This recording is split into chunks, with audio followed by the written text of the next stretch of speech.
All I want to do is... you got cut off there. Alice, 97.3. Sarah Vinnie, Alice's morning show. I interrupt this broadcast for a very important news message. Do we have a D? The moon launch that was scheduled for this afternoon has been hijacked. What? That's right. The hijackers are currently headed towards Uranus. It's April Fool's. I was just trying to goof around. That was awesome. That's great. Did I have you at all? Anybody? For a second. For a brief second, you had me. Yeah. I already got pranked this morning. Oh. I get into my Waymo this morning. Bob's back, everyone. Bob's back, everyone. Bob's back. Good We heard morning. a lot of Bob today. She's got a lot of ideas about stuff. Oh, Things to do. A lot of things to tell us. let me ask you this. Okay. Has she already brought up that she wants to move Bob's Movie Club to 5 minutes from now? No. Oh, she didn't She's bring not doing that. No. No. Tomorrow, 6 a.m., we're talking about Project Hail Mary. But thanks so much for the stop plug, Vinny. Talking about it, Vinny. So I get into my Waymo this morning. Yeah. And the Waymo voice comes on. It's like, welcome, Bob. And says, I need to adjust my audio settings. Could you hum for me for 5 seconds? And I'm like, am I dreaming? Like, why is it asking me this? And I'm like, but of course, I'll do anything for Waymo. And it says, okay, ready? And I'm ready to hum. And it goes, April Fools. Wow. I Yeah. love that. That's actually cute. That's It's really so cute. I laughed. I said, that was a good one, Waymo. They should have let you hum. They should have recorded it and had like a We didn't get that. One more time. little louder. little louder. You could go a little louder. They should definitely Waymo drag it out next time. That was great. That's a good one. Well, they don't want the people, Innocent. You know the people. I hurt my voice because Waymo kept telling me louder. I have to sue. You know, I mean, we've I felt Are you kidding? violated by the car. the stuff that we've had to. Oh my God. It's unbelievable. Anyway, You're gonna need to apologize for that. Are we? I think they That just seems- did a nice, easy, simple job. Very tasteful. I agree. Well executed. Yes, and what a lovely way to start April Fool's Day. Right. I'm laughing first thing in the morning. Right. How adorable. A car with personality. And hijackers headed to Uranus. I know. I like that. That was good. We used to do some pretty outrageous things for April Fool's Day. Yes, and they're Yeah, long and we gone. got in big trouble for them. We wound up doing a yearly live event for free for years. And years. And years It went and on years. after I fell off Oh, the yeah. show. Oh, no, yeah. it's, yes, You continued yes, to it pay did. that price. Yes. And then we did one where, when you weren't here, Vinny, where we, for a week, set it up that we got fired, and we had Malou and Mike Rowe come in that morning and do the first part of the show. We lost listeners. Like, years later, people were like, I really thought you guys get fired. I quit listening to the radio station, and now I realize you guys are back on. Like, Yeah, I even held the line with who's the guy I used to talk to, Ron Owens, who was a longtime broadcaster. He was so mad at me that I hadn't told him beforehand that I got him too. He was so angry with me. That was the beginning of the end for us. that's how we got to meet Robin Wright Penn, though, because she was listening, and she called the head of CBS and was like, what are you doing with my morning show? And they were like, we don't know what you're talking about. Well, that's So pretty funny. nice. That's a good Yeah. endorsement. I isn't know, it? right? Robin Wright Penn. I blew it with her, man. I was just like, What do you mean you blew it with I just her? was so starstruck when she came out. Oh my God. I did it. I All like had over. her number, and we texted a little bit, and then I invited her to come see me. I was in a play, and she never came. And You were in a play? yeah, I was Baldy, Greg Baldwin. Yeah, Oh, like just hobby, why not? Community theater. What the hell? style? yeah, it was at the Kern Theater. All right. Yeah, it was a real play. I had like 5 lines. Who were you more starstruck by? Neil Sean? Sean. Oh, okay. Yeah, I was like, because that was a full-on surprise too. Like, I just thought of for the years and years that he's lived right up the street here and never came on the show, and I was just such a big fan. I was dumbstruck that day. I just couldn't. I was like, We know. You didn't say one word to Wow, the guy. really? Oh, you don't know this story? Oh God, I was a mess. I couldn't believe it. Alan from Bananas at Large is good friends with Neil and has worked with the band a million times and does sound for them when they go on tour. Usually sets things up, and then when they leave, they kind of know everything that they got to do. Anyway, he brings in Neil Sean, who's got a guitar strapped over his neck. And you had no idea he was coming in? I didn't. He didn't. Or she didn't.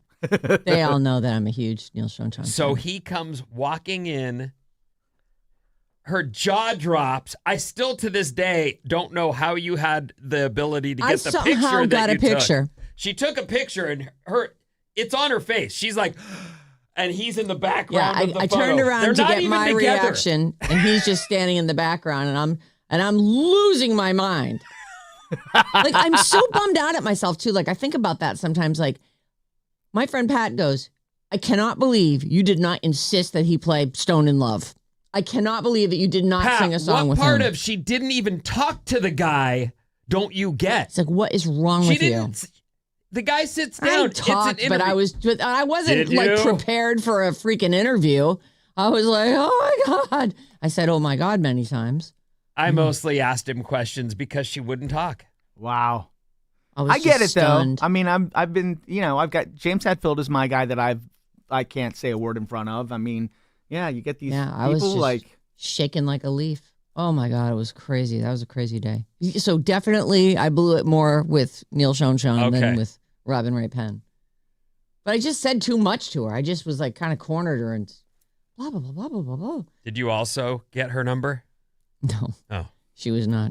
She wasn't giving that up. And I think this was before Matt Nathanson. When will I ever learn? I won't. Oh, it's way before Matt Nathanson because I was back by then. Yeah. Anyway. Happy April Fools, everybody. Happy April Fools. And also. That's the extent. Happy Hump Day. Bob is back. I'm so happy to be back. I know. I'm playing nurse at home because Susan had to have surgery. The photo you sent to our little group text, I was like, oh my God, that's weekend basketball, and he looks like a car crash victim. Yeah. ACL's no joke. No, it's not. Yes, don't let your men play IM sports. What's IM again? Like intramural. It's man league. Okay.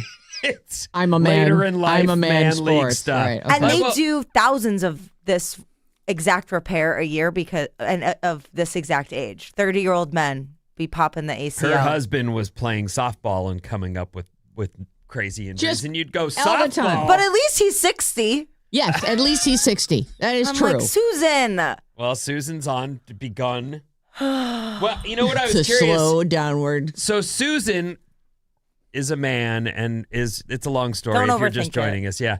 Bob's partner and fiance and husband to be was a footballer. Mm-hmm. Had he ever blown out his knees when he played? I think he broke this knee before. Okay. Oh my God. Or this tibula, or I don't know, something like that. But that makes more sense. Which, of course, then. when he brought up that he was going to start playing basketball, I wasn't reminded of the injuries. No, of course not. But I said, how long had the basketball been going on, or was this just like a month? Oh. I think it was the fourth game. They had a doubleheader. Mm-hmm. Oh. And he decided, I love him so much, but he can't do physical things halfway. Yeah. That is the problem right there. So they were down by like 20 points, and he dove for a ball and landed on his right leg completely straight, hyperextended, and everything inside of it exploded. Oh, God. Yeah, so he's been on crutches for a minute, and then he finally just had his surgery on Monday. And the reason I haven't talked about it sooner is because I was just so mad. Yes. And but because he's hurt, I've been trying to be nice, and I don't want him to know that I'm mad because at this point it doesn't matter. I just want to be a good supportive partner. But I was so mad. Yeah. Because we're getting married soon. Right. Yeah. And I want him to be able to dance and everything at our wedding. 6 weeks on crutches. Yes, because the meniscus tear was so bad. Oh, boy. You guys should go online and look at Kane's and try to find a snappy one that'll match the motif of his get up for the wedding day. Yeah, well, that'll be hopefully he nice. won't need one. a red cummerbund, a top hat. I mean, you could really get a look going on. Yeah, there. that'd be great. It's going to be fun. Yeah. I mean, so every day you have to run home and like he's just been laying on the couch the whole time. And... Yeah. But luckily he's on the good drugs right now. So he's in a lot of pain, but he's very happy. Oh, that's good. He's like, I love you so much. Thank you. Oh, that's He's nice. so cute. Ugh. It does, being a caregiver is not awesome. And for those of you who are out there caretaking someone, I feel you, and it's hard, and it's just a lot, and we're not trained for it. It's not like we're so compassionate that you went into nursing, and now you have to like take care of this person, meet all their needs and care. Well, what? Hold on, John does that daily for you. He doesn't have to nursemaid me. And by the way, he's going on like a 2-day golf trip next week, and he doesn't. What does he have to do? Are you kidding me? When he's sick, then the house is just like, you got to be kidding me. It's a cold, dude. It's a man cold. No, it's yeah. Okay. Obviously, you're at my house every day, so you know exactly what our dynamic is. You take care of each other, your partners, right, Vincenzo. That's how it works. Complement each other. You really made her mad. She's got her real annoyed. It's just so annoying. You're overreacting. I'm kidding with you. No, okay. Anyway, April Fools. Yeah, April Fools. I'm not mad. We're gonna take a quick break. Sydney Sweeney's Bathwater may win a prize, and now we get to hear this wonderful song from Bruno Mars and Lady Gaga. It's our favorite here at the station. See you in a second. I'll be over it by then. Don't worry.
Alice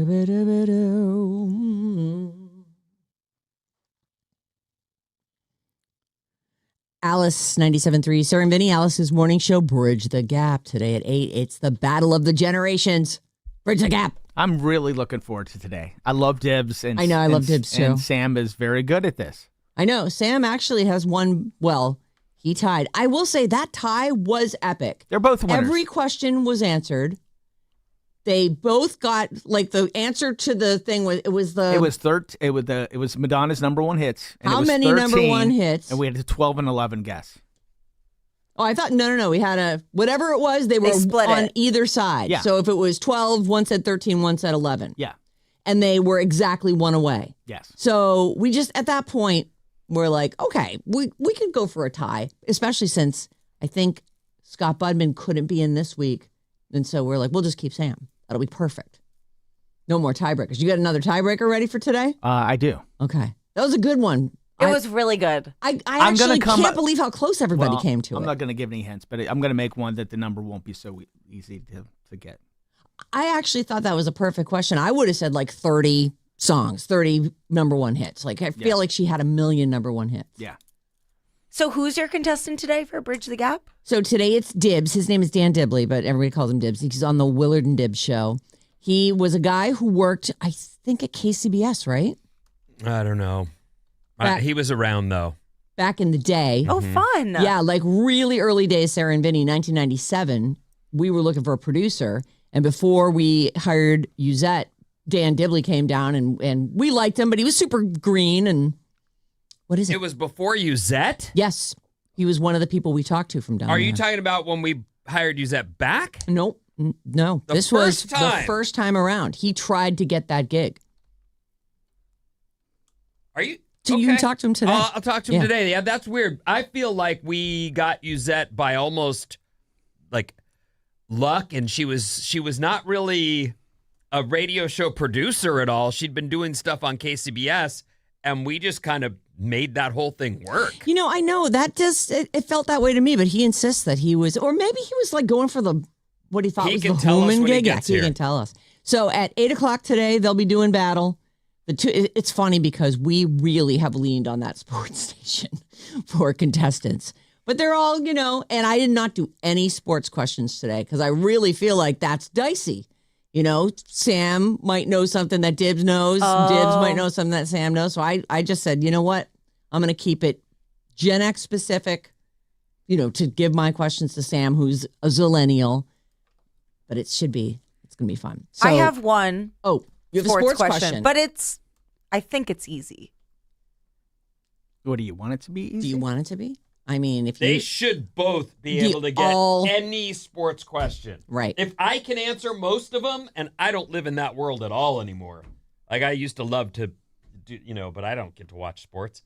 They do. They're up on all the stuff. I see. Everything. Maybe it's too easy then. I didn't know that Dibs was such a sports guy. He's a host on a sports show. Great. Well, I didn't know who it was until just now. Okay. So. Oh, that's right. Well, you've been very busy. So Bridge the Gap today, 8:00. Dibs versus the returning champion, Sam. Sam played early days on Bridge the Gap. He won his round, but we weren't doing 3 times for a championship yet. And the only person who's ever won 3 times in a row is Steiny, also from the game. Yeah. He doesn't want anyone else to win that. I know. He wants to lord it over. He is leaning into that. You can call or text us anytime, 800-400-3697. Email us at sarahandvinny@odyssey.com. That's specific to just anything that's not bad advice related. I got a great bad advice this morning. Bad advice 973@gmail.com. It's fantastic. And it's I think a very modern problem. And there's it's funny. She actually says, she goes, Vinny's going to tell me to punt. And you might. I might. But it's good. It's a good one. So that's Friday at 7. We'll do bad advice. But if you have a problem, any kind of problem about any topic, we can work with it. Bad advice 973@gmail.com. Sydney, oh my God, I keep deleting things. Sydney Sweeney's bathwater. It's up for a Webby Award, and I'll tell you why in a second. But it's hard to believe the Webby Awards are celebrating a big anniversary this year. How long have the Webby Awards been a thing? 20 years. 20 years, says Vinny. I have one. Do you? I have a Webby Award. What do you have a Webby I in? won one for Stitcher.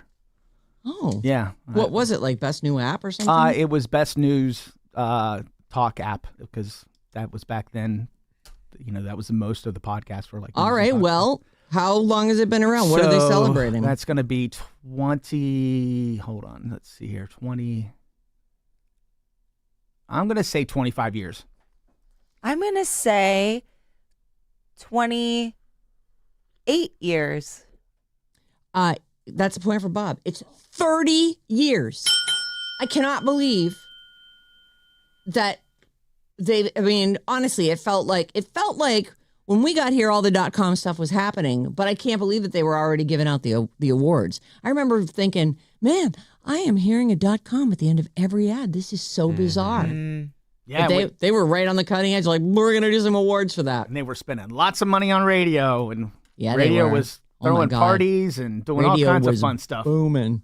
We did that .com-orama expo. Was that at Moscone? It was huge.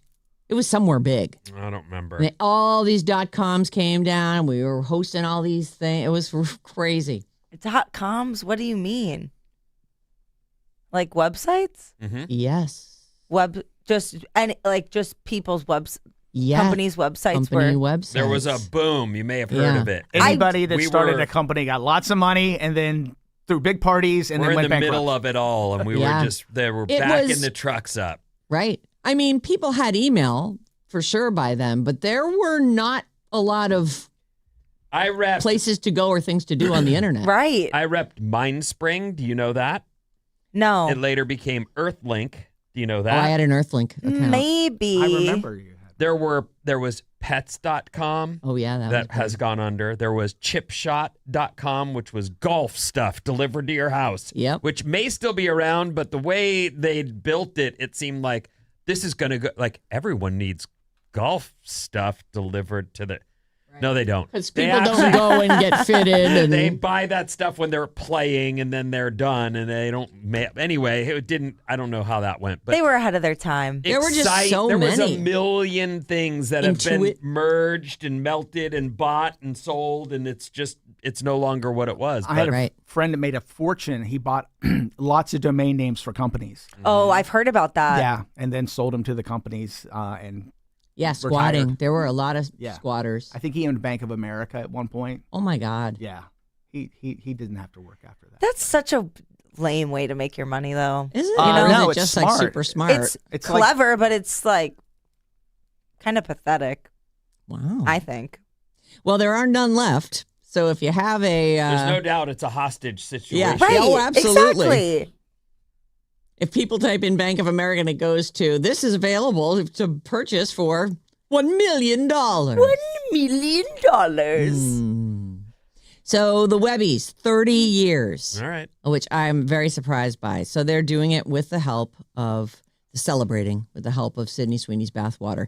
Dr. Squatch, which I assume is drsquatch.com, I have no idea, sold soap that was allegedly made with Sydney Sweeney's bathwater. She bathed. They took the water. They used it in their soap. I'm sure it's just lavender scent, right? Sure. And that insanity has been nominated for a Webby for Best Viral PR Campaign. We definitely reported on it. I mean, Sydney Sweeney was in that water. It's obviously very special water. Sydney's competition includes Kendall Jenner. She has a whole Bet on Kendall ad for Fanatic Sportsbook. And I think they even ran an ad at the Super Bowl. There was some kind of thing where you can count on me to, bet on me. She kept there were disasters in her life. She left a trail of havoc behind her.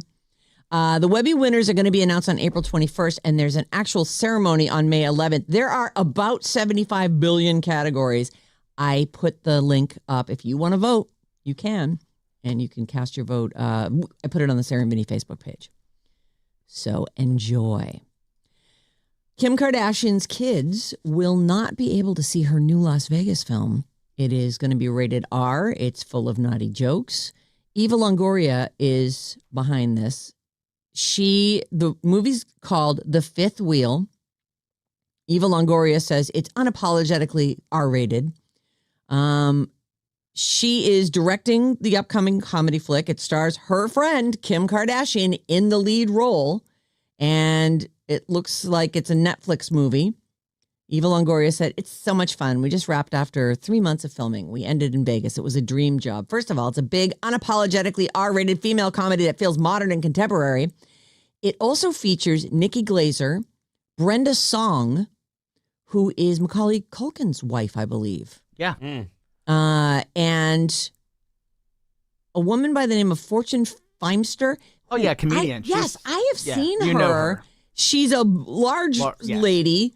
And she kind of looks like a lumberjack in some of these pictures, but they're supposedly friends who are like trying to, I don't know, they're trying to get their lives back together, and they meet up to go on this.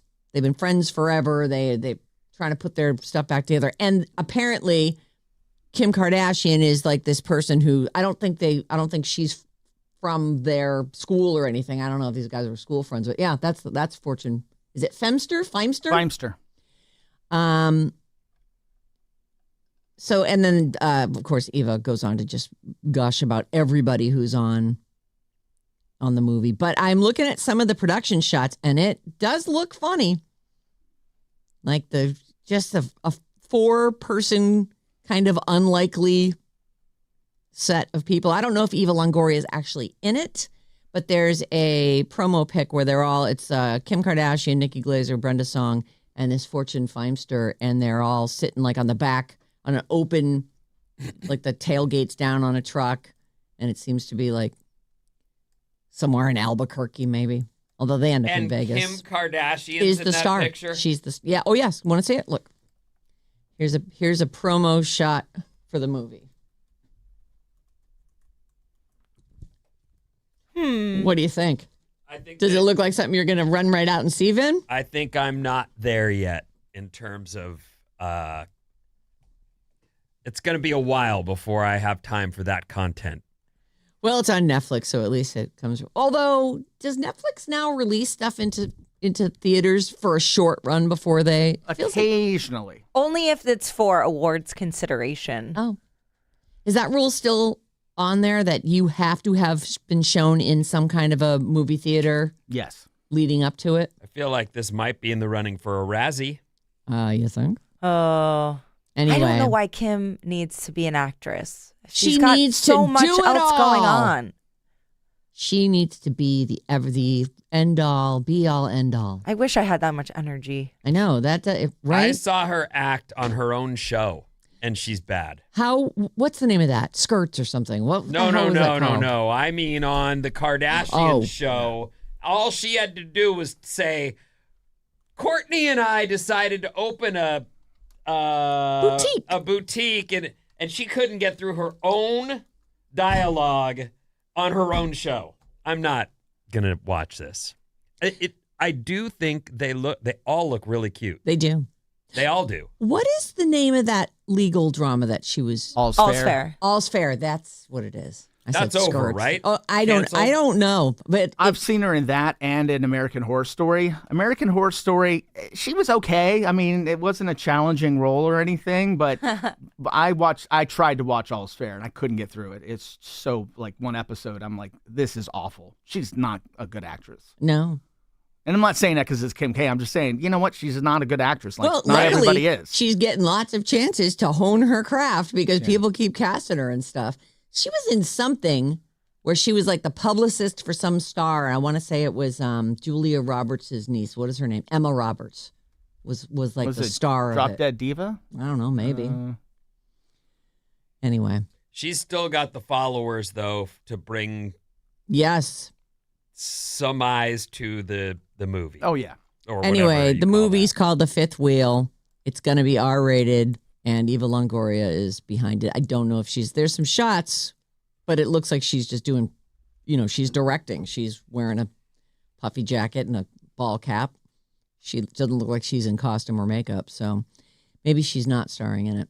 And finally, here's another question for you. There's a dreadlock about 1.5 inches long, and it's Bob Marley's.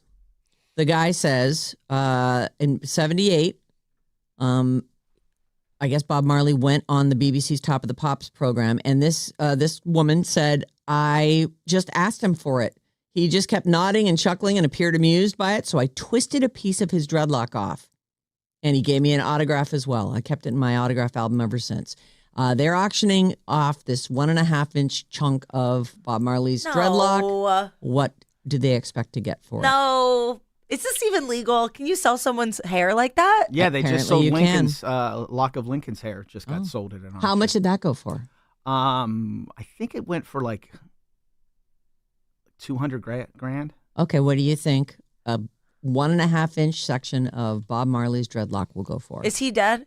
Oh, yes. When did he die? Years ago. Long time ago.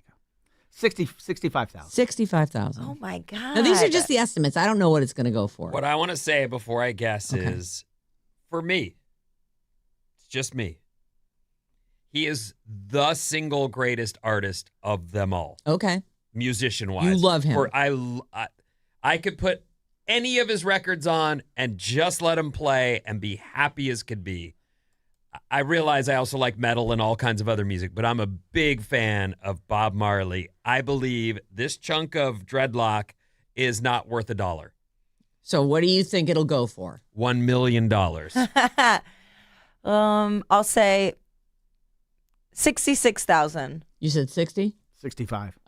33,000 is the estimate. So that is all a right. point Well, for we will Maddie. see. Oh, wait a. I know. Welcome back.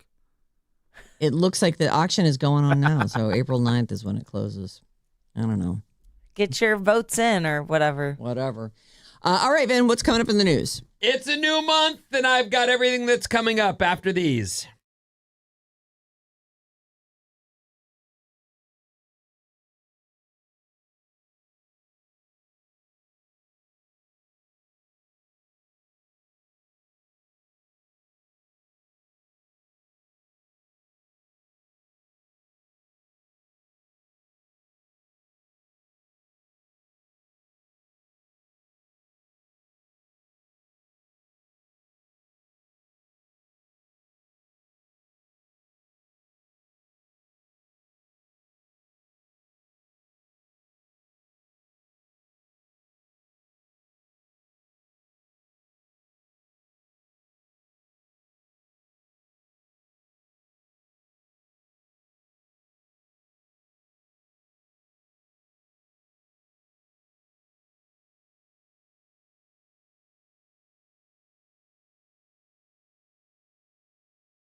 low. Yeah. Alice 97.3, Sarah Vinnie, Alice's Morning Show. Check out the Alice 973 Instagram. Bob is hard at work over there. Amazing. Video reels, pics from the Sarah Vinnie Morning Show daily, and links to all our personal profiles. What's up, everyone? This Alice Report is brought to you by your final chance at an Alice escape with Bruno Mars live in Miami. Oh, that's a good time. Download the free Odyssey app and listen to Alice 97.3 for a minimum of 1 hour for your daily entry for your chance to win a trip for two to see Bruno Mars on September 19th at Hard Rock Stadium in Miami. The trip includes round-trip airfare plus 2 nights hotel stay for winner and a guest, courtesy of Atlantic Records. This is a national contest. Free Odyssey app. Listen for 1 hour. You don't have to keep track. The app will do it for you, and you'll be in on a trip. You'll have a chance to win a trip for Bruno Mars live in Miami. That's the one you want, too. Like that. Good luck. That just sounds like a dream. Oh, just listen to Odyssey. Clouds and rain this morning, everyone. So yeah, it poured yesterday. Mm-hmm. It did. It poured on my way home, and I thought, I like when I got to the South Bay, as I was going over 17, it was pouring, and I thought, oh, okay, it's just down here so far, because it didn't rain as I drove south, but it was raining when I woke up, and raining as I drove in as well. So rain, everyone, an actual as rain, promised. Right? I know. I thought, well, this is a downpour, more than a drizzle, right? Let's see here. So I'll talk more about this later, but for now, just quickly, the Artemis 2 launch is still scheduled for today at 3:24. That is our time, our moon mission. So there's a lot of reasons why they'd cancel it, but I'll bring that up later. For now, just know that that is still on schedule. 4 things to look forward to in April, and a couple of these things I have to speak further on because I cannot believe one of the things I just found out. I can't believe it. Okay. Like, took my head clean off. Can't believe it. April. Thank God it's finally April. It is. Okay. So it's April. Yeah. It's a good month for sports as March Madness continues with the Final Four set for this weekend. In fact, that is women's Final Four for Friday starting at 4 p.m., men's Final Four Saturday starting at 3 p.m. March Madness continues. Let's see here. Oh, and then the national championship game, it looks like, is on Sunday and Monday. For Sunday for women, Monday for men. MLB season is fully on now. The Masters starts April 9th. Do you have the story about the latest on Tiger? I do. Okay, good. You'll know more about that when we get to the trash, everyone. I'm going to do it first thing next break. The NBA and NHL playoffs begin on April 18th. They're long. There's a lot of teams for both leagues. They're long. It's its own season, I right, believe basically. It goes into summer. It goes into when June. people start paying attention to it. Yeah. And the NFL draft is this month, which there's nothing like men slobbering on men. I know. The way they talk about their attributes and their mad skills and their incredible, what a specimen this guy is. Oh, the glutes on this guy. I know. Like, wow. Get a room alone because that guy wants nothing to do with you. In theaters, Super Mario Galaxy movie is out today. Oh, did you hear the reviews on that? No. They're saying horrible. Is Jack Black in this one? I don't know, but was this was Chris Pratt last time? Was that it was the last Mario movie was huge. I thought Chris Pratt. Well, I know he does the Lego movies, but I don't know. I guess he could do anything he wants. So, yeah, Chris Pratt's in this. Okay. He plays Mario. Anya Taylor-Joy is Princess Peach. Charlie Day is Luigi. Jack Black is Bowser. Keegan-Michael Key plays Toad. So is this Donald this is Glover, all the same Brie Larson. people? Yeah, it's a lot. I mean, Glenn Powell's in this one. I wonder why. I think, is it just a money grab? Because that last one, it just blew up the box office. Yeah. Did you love it? Love is strong, but I still watched it. And it's a kid's movie, so you is. take your kids to that. I'm seeing nothing but Me That's too. a bummer. from all the All reviews. bad reviews. But kids won't know. So you can still safely take your kid to it. got 45% on Rotten Tomatoes. Well, that's not the worst reviews of all time. The Michael Jackson biopic, Michael, hits theaters on April 24th. A couple of smaller films, the drama with Zendaya and Robert Pattinson, comes out on Friday. I've seen some production stills from that. That looks pretty funny. It's about their marriage falling apart or something. He looks bananas. The buzz on it's great. Yeah. This is the one. Okay. There's a new Faces of Death. No. Why is there a new face? How are they even allowed to make this? Let me just bring this up real quick for those of you who don't know. The original Faces of Death is a movie from the 70s. I got it on VHS. Yep. That's where I was handed to me by someone who told me, you're not going to believe this.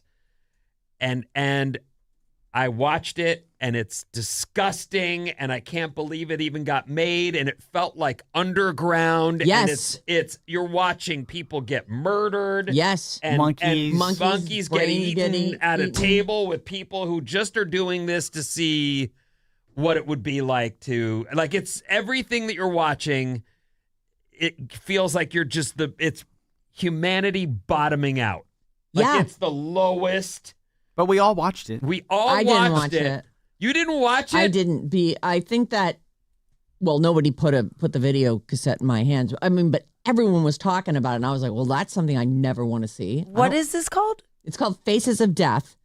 And it's actually become kind of like one of those urban legendy style things. Like, was that even real? And then when everyone was doing meth all the time, there's actually a website called Faces of Meth, which was... Oh, I've heard of that. Everybody was doing meth all the time. All these people doing meth. And they would show someone, in their first arrest and then their first mugshot and then a mugshot from 5 years later, and they look 100 years older. So listen to this. All right, Faces of Death is a 1978 American Mondo horror film written and directed. It's presented, and they say a name, it doesn't matter. The film is presented as an actual documentary. It's fake. No. It's a movie. Oh. Wait. What? The film, presented as if it were an actual documentary, centers on pathologist Francis B. Gross, played by actor Michael Carr, who presents the viewer with footage showing different gruesome ways of dying from a variety of sources. Many scenes were faked for the film, and most portions include pre-existing video footage of real deaths that had nothing to do with, but it's just, it's a...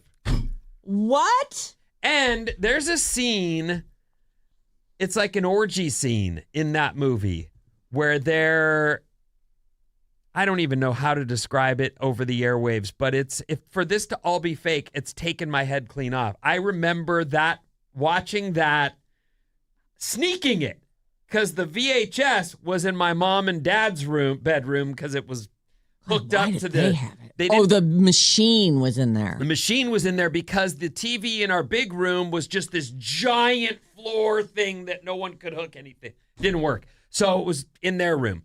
So I'm sneaking this Faces of Death, watching all of this gruesome stuff through my fingers, believing every bit of it, and it is fake. Oh my God. I'm actually glad to hear it's fake, because I hate to think that was out there floating around. There were several sequels, all of which I watched and bought all of them all the way through. Wow. You? Yeah, me too. And I got my mom to rent them for me at Blockbuster.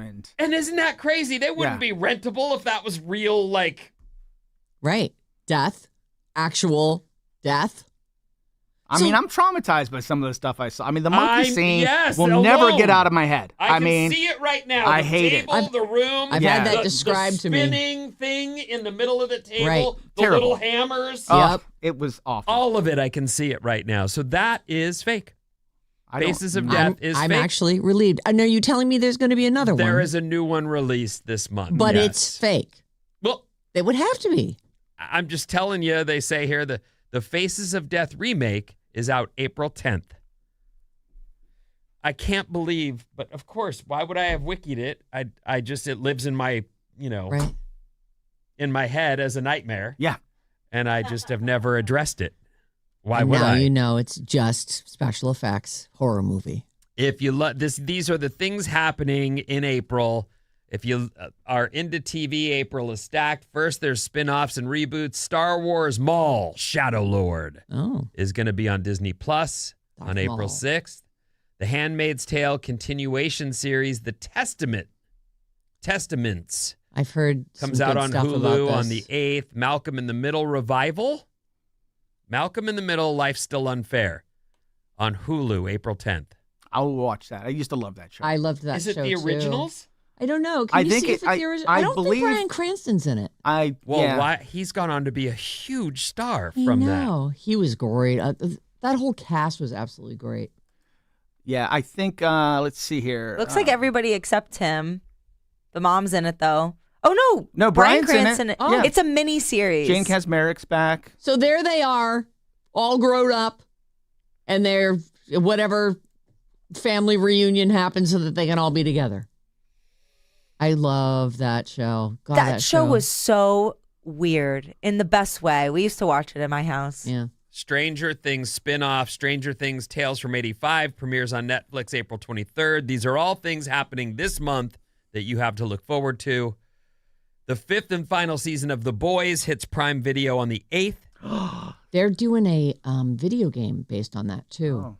And for those of you who don't want to watch the show but want to play the video game. Did you say this is the final season? Yes, Final season of The Boys. The 5th and final season of Hacks will be on HBO April 9th. The 3rd season of Euphoria hits HBO Max on the 12th. Season 2 of Beef hits Netflix April 16th. And it's the Netflix show. Yeah. With, is that Ali Wong? Yeah, Ali Wong, and I've forgotten the name. Danny Cho is in that. And the new comedy competition series, Funny AF with Kevin Hart, premieres on Netflix April 20th. Finally, that's fun. The holidays, we've got April Fool's Day today. Passover starts tonight. Good Friday is in 2 days, and Easter is on Sunday. I asked if I'm going to church this Sunday, and it appears I will be. All right. Meet y'all there. Do you wear a suit for Easter service? I don't own a suit that I mean, I have a suit that I was married in.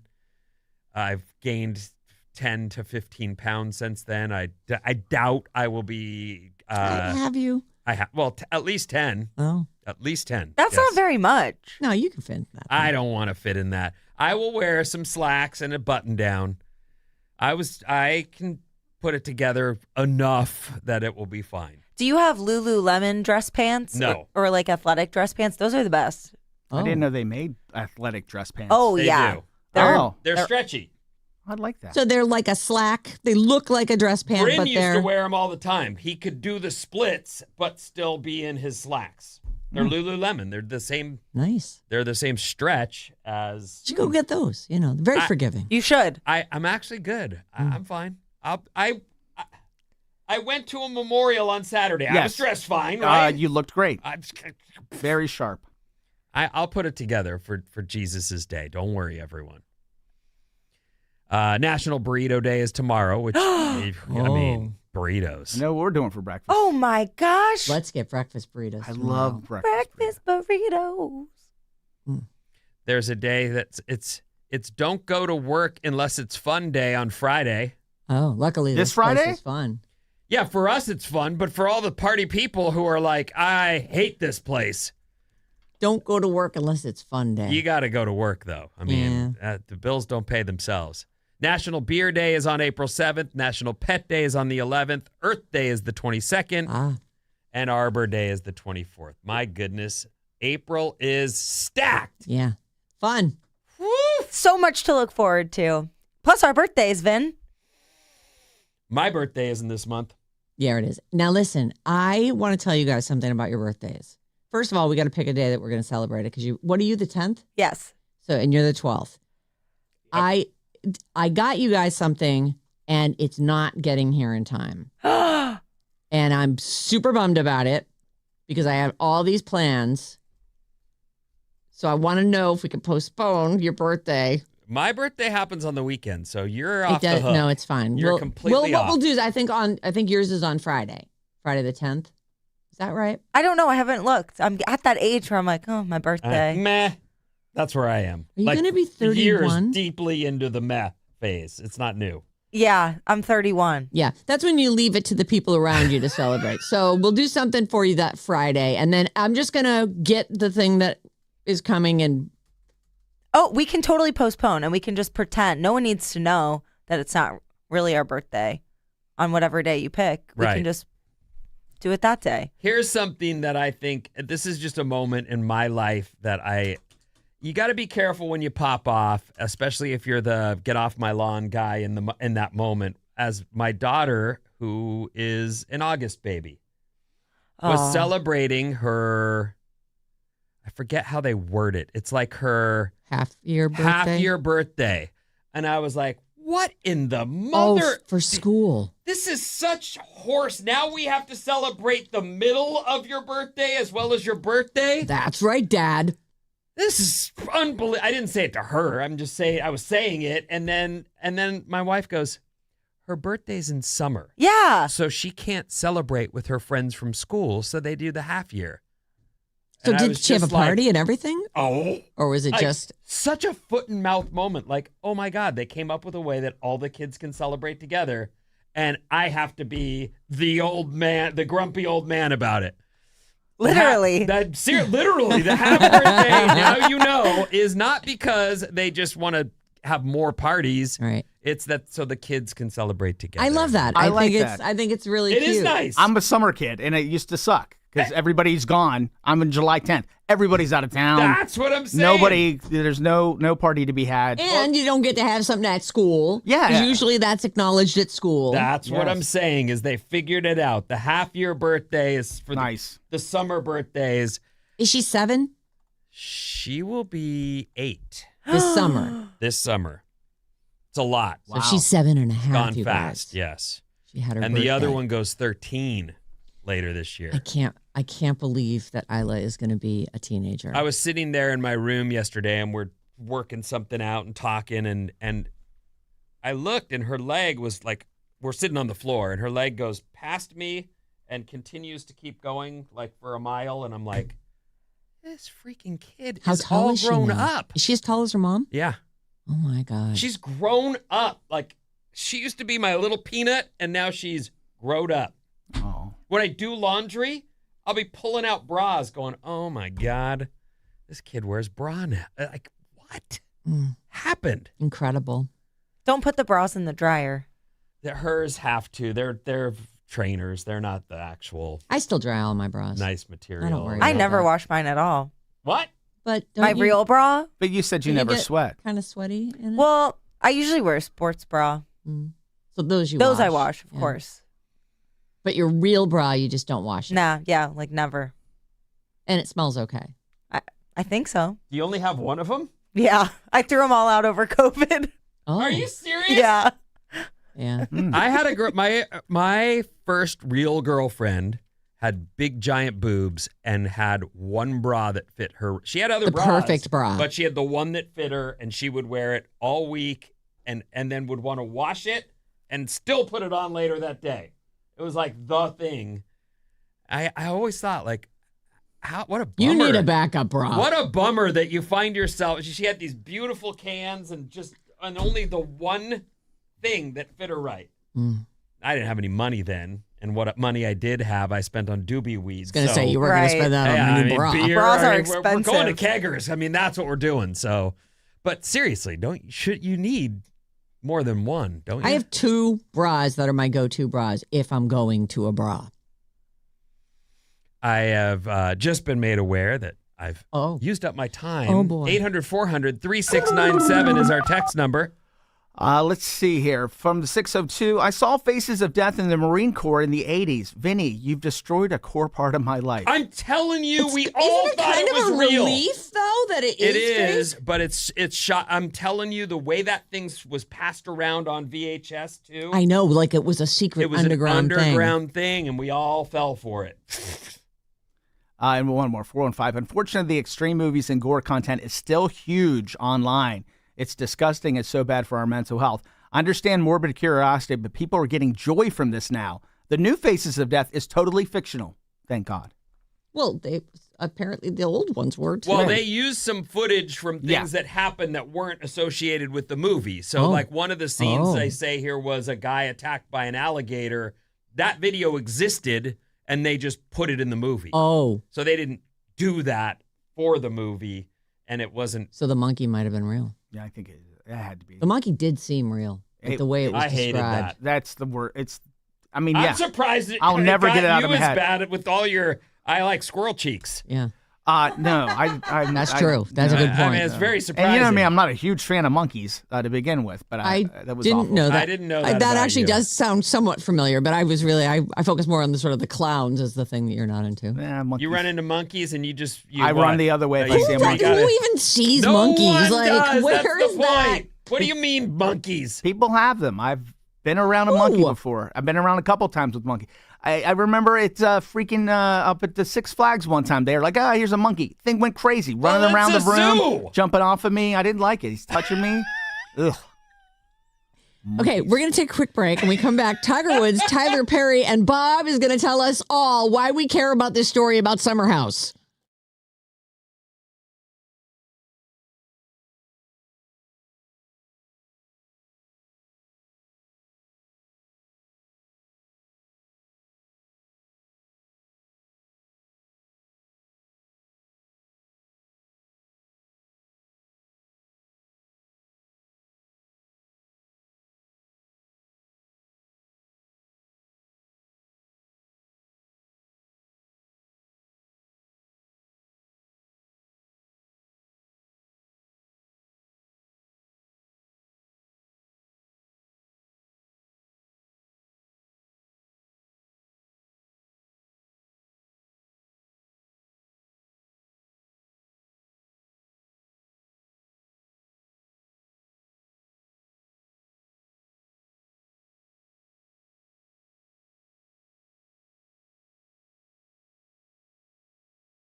Oh, yeah. Oh, yeah. Alice, 97.3, Sarah and Vinnie, Alice's morning show, the moment we've all been waiting for. Well, ever since we saw Project Hail Mary. It's tomorrow morning at 6 a.m. Bob's Movie Club. I'm like, what is happening? Where's the wisdom? You're finally going to get to unleash all your thoughts and feelings about Project Hail Mary. Kind of over it now. Oh, whatever. You yapped about it constantly. I already told everybody everything. He has some bones to pick about it. I'm anxious to hear that because I didn't have any. I mean, I'm not saying anything about it. It's tomorrow morning. 6 o'clock. Tomorrow morning, 6 o'clock. You've got one more day. Go see a matinee today, maybe. Project Hail Mary starring Ryan Gosling. I think a lot of people have seen it. I mean, it's done great at the box office. Get yourself all caught up at a theater near you, and then join us tomorrow at 6 a.m. and be ready to let us know what you think of Project Hail Mary on Bob's Movie Club. You can call or text us, 800-400-3697. Works like a phone. Text us, too. If you want to send something more than just a simple, quick text, you can email us anytime. Sarah and Vinnie at Odyssey.com. Odyssey. And I believe we can get photos and, just all the normal stuff. Yes. Videos, long form stuff. Yeah, conserve words, people. I'm just saying that. Word economy. Yeah, go to whatever you write, take it to ChatGPT and say, make this smaller. Oh. Simplify this. Yeah. Streamline this. Yeah. We're going to start with Tiger Woods. Oh. Tiger Woods is a weenie. He is a weenie. Oh. There are a few things that I found interesting in the last 24 hours or so of the news cycle. All right. First of all, on Tiger Woods' driver's license, and I don't know about this, and I didn't look at my driver's license to verify it, but he has something called a safe driver notification on it. Like, what? He does? The police report was filed yesterday. And so here's a few things we learned from it. Tiger told the cops he was looking down at his phone just before the crash, but he was showing signs of impairment and failed a series of roadside sobriety tests. Mm-hmm. He blew a 0 on the breathalyzer, but he refused urinalysis and blood test. And police say his eyes were bloodshot and glassy. His pupils were extremely dilated. They found 2 hydrocodone pills in his pants pocket. They were collected and submitted into evidence. He admitted to taking medications for high blood pressure and cholesterol, plus ibuprofen and Vicodin. Is Vicodin just like the brand name for hydrocodone? No. Yeah. I think they're basically the same. I don't know. He said Vicodin. They're saying 2 hydrocodone pills. But that's not capitalized, and Vicodin is, so I don't know. What the hell do I know? The kicker, though, is that driver's license. His license was included in the report, and it has the words safe driver on it. Hydrocodone is a synthetic opioid. Vicodin's the brand name. Oh, Vicodin is the brand name. Frequently combined with acetaminophen. Oh, and that's the Tylenol, right? Mm-hmm. It acts... Well, either way... No, ibuprofen is what it says here. Isn't that like a Motrin or an Advil? Yeah, that's... hydrocodone's a serious drug. Yeah. These are all narcotics. Oh, yes. Right. It's an opioid. It is. And Vicodin, I've never taken it, so I don't know, but that's one I've heard many people use fairly regularly. Percocet and Vicodin, I've heard people say, oh, I love a Percocet. Is Percocet like a codeine thing? I don't know. It's stronger than a hydrocodone, and it's like, I know when I've taken it, it makes my stomach like go crazy. Well, people who are addicts should avoid stuff like this. And remember Steven Tyler. This is another one that contains oxycodone, which is an opioid, and acetaminophen. It's used to treat severe pain. That's Percocet. That's Percocet. Okay. Percocet. A Percocet. Molly Percocet. When Steven Tyler was sober for a long time because he was a disaster for a bit. And then I want to say he got like a hip operation or a back operation or something, and he got addicted to pills. Like you gotta be careful. I want to say stuff. he had feet problems. Did he? I think that was one of the things that. Either way, though, he ended up on medicine. It's one of those things most addicts will tell the doctor, I can't be trusted with this. I certainly have said that to my doc. Don't give me anything. Me that. Don't even write me a prescription for an emergency. Start fiending and hiding and being the last thing you need gross. Is that. But it's one of the things that you see happening where people, like I mentioned Prince the other day, and maybe even Tiger started this way. Right. Which was I had some surgeries and got fed medicine. Yeah. And then I think that's probably 100% what happened. So the safe driver indication on his license means he had a clean driving record for at least 3 years. His last crash was in 2021. That was the rollover where he really hurt himself. Safe driver Tiger Woods announced yesterday that he's getting help. Although he did plead not guilty to all the charges yesterday. He said, I know and understand the seriousness of the situation I find myself in today. I'm stepping away for a period of time to seek treatment and focus on my health, which was exactly your recommendation yesterday. I'm glad I saw that story and was glad to see it. That doesn't mean he'll be cured. Like, when I went to rehab, I thought, I just want to get this over with and get back to work. I can't believe I find myself in this situation and it's stupid and I'll go get fixed and be right back. I'll get fixed. Exactly. That is not how it works. No. And especially with, and I'm not speaking of myself now, but for someone as successful as him, as people tell you, here's what you got to do, he in his own head will go, I'm not doing that. But I will do this, or I will do that. I'll mix and match and create my own little rehab cocktail. Right. And it won't work because in the end, you have to stop being the boss of this problem. Right. You're an addict. You can't be the boss of it. 100%. I mean, that's why the first step, and second step, you got to give it up. You got to say, I'm not the boss. So hopefully, is that the first step? I'm not the boss of this? First step is I have a problem. I admit. Yeah. And then giving something up to a higher power. But I hope that he does well because he's got a great. Yeah. He could have. First of all, just quit the golf. You don't need any more surgeries. Like, quit. He's the greatest of all time. You should go out on top. I know. It's not going to happen. Well, can't he learn from other famous athletes who have gone on a little too long and hurt their legacy a little bit? Well, and then Tom Brady comes along and wins another one without the guy that he was told he couldn't win one without. So sometimes they pull it off. George Foreman retired for like 10, 15 years, comes back and wins. But I do feel like, he's got a kid. He's got 2 kids, actually. He's got a great life, tons of money. His son is killing it on the and Tiger will still be tour. Welcome any golf course he wants to go to. Yes. He'll be a hero. He just and needs he can to take it easy. Right. But anyway, I hope it goes well. I'm rooting for him. He says, I know and I understand the seriousness. This is him stepping away for a period of time to seek treatment and focus on my health. He added that he's taking whatever time is needed to, quote, return in a healthier, stronger, and more focused place, both personally and professionally.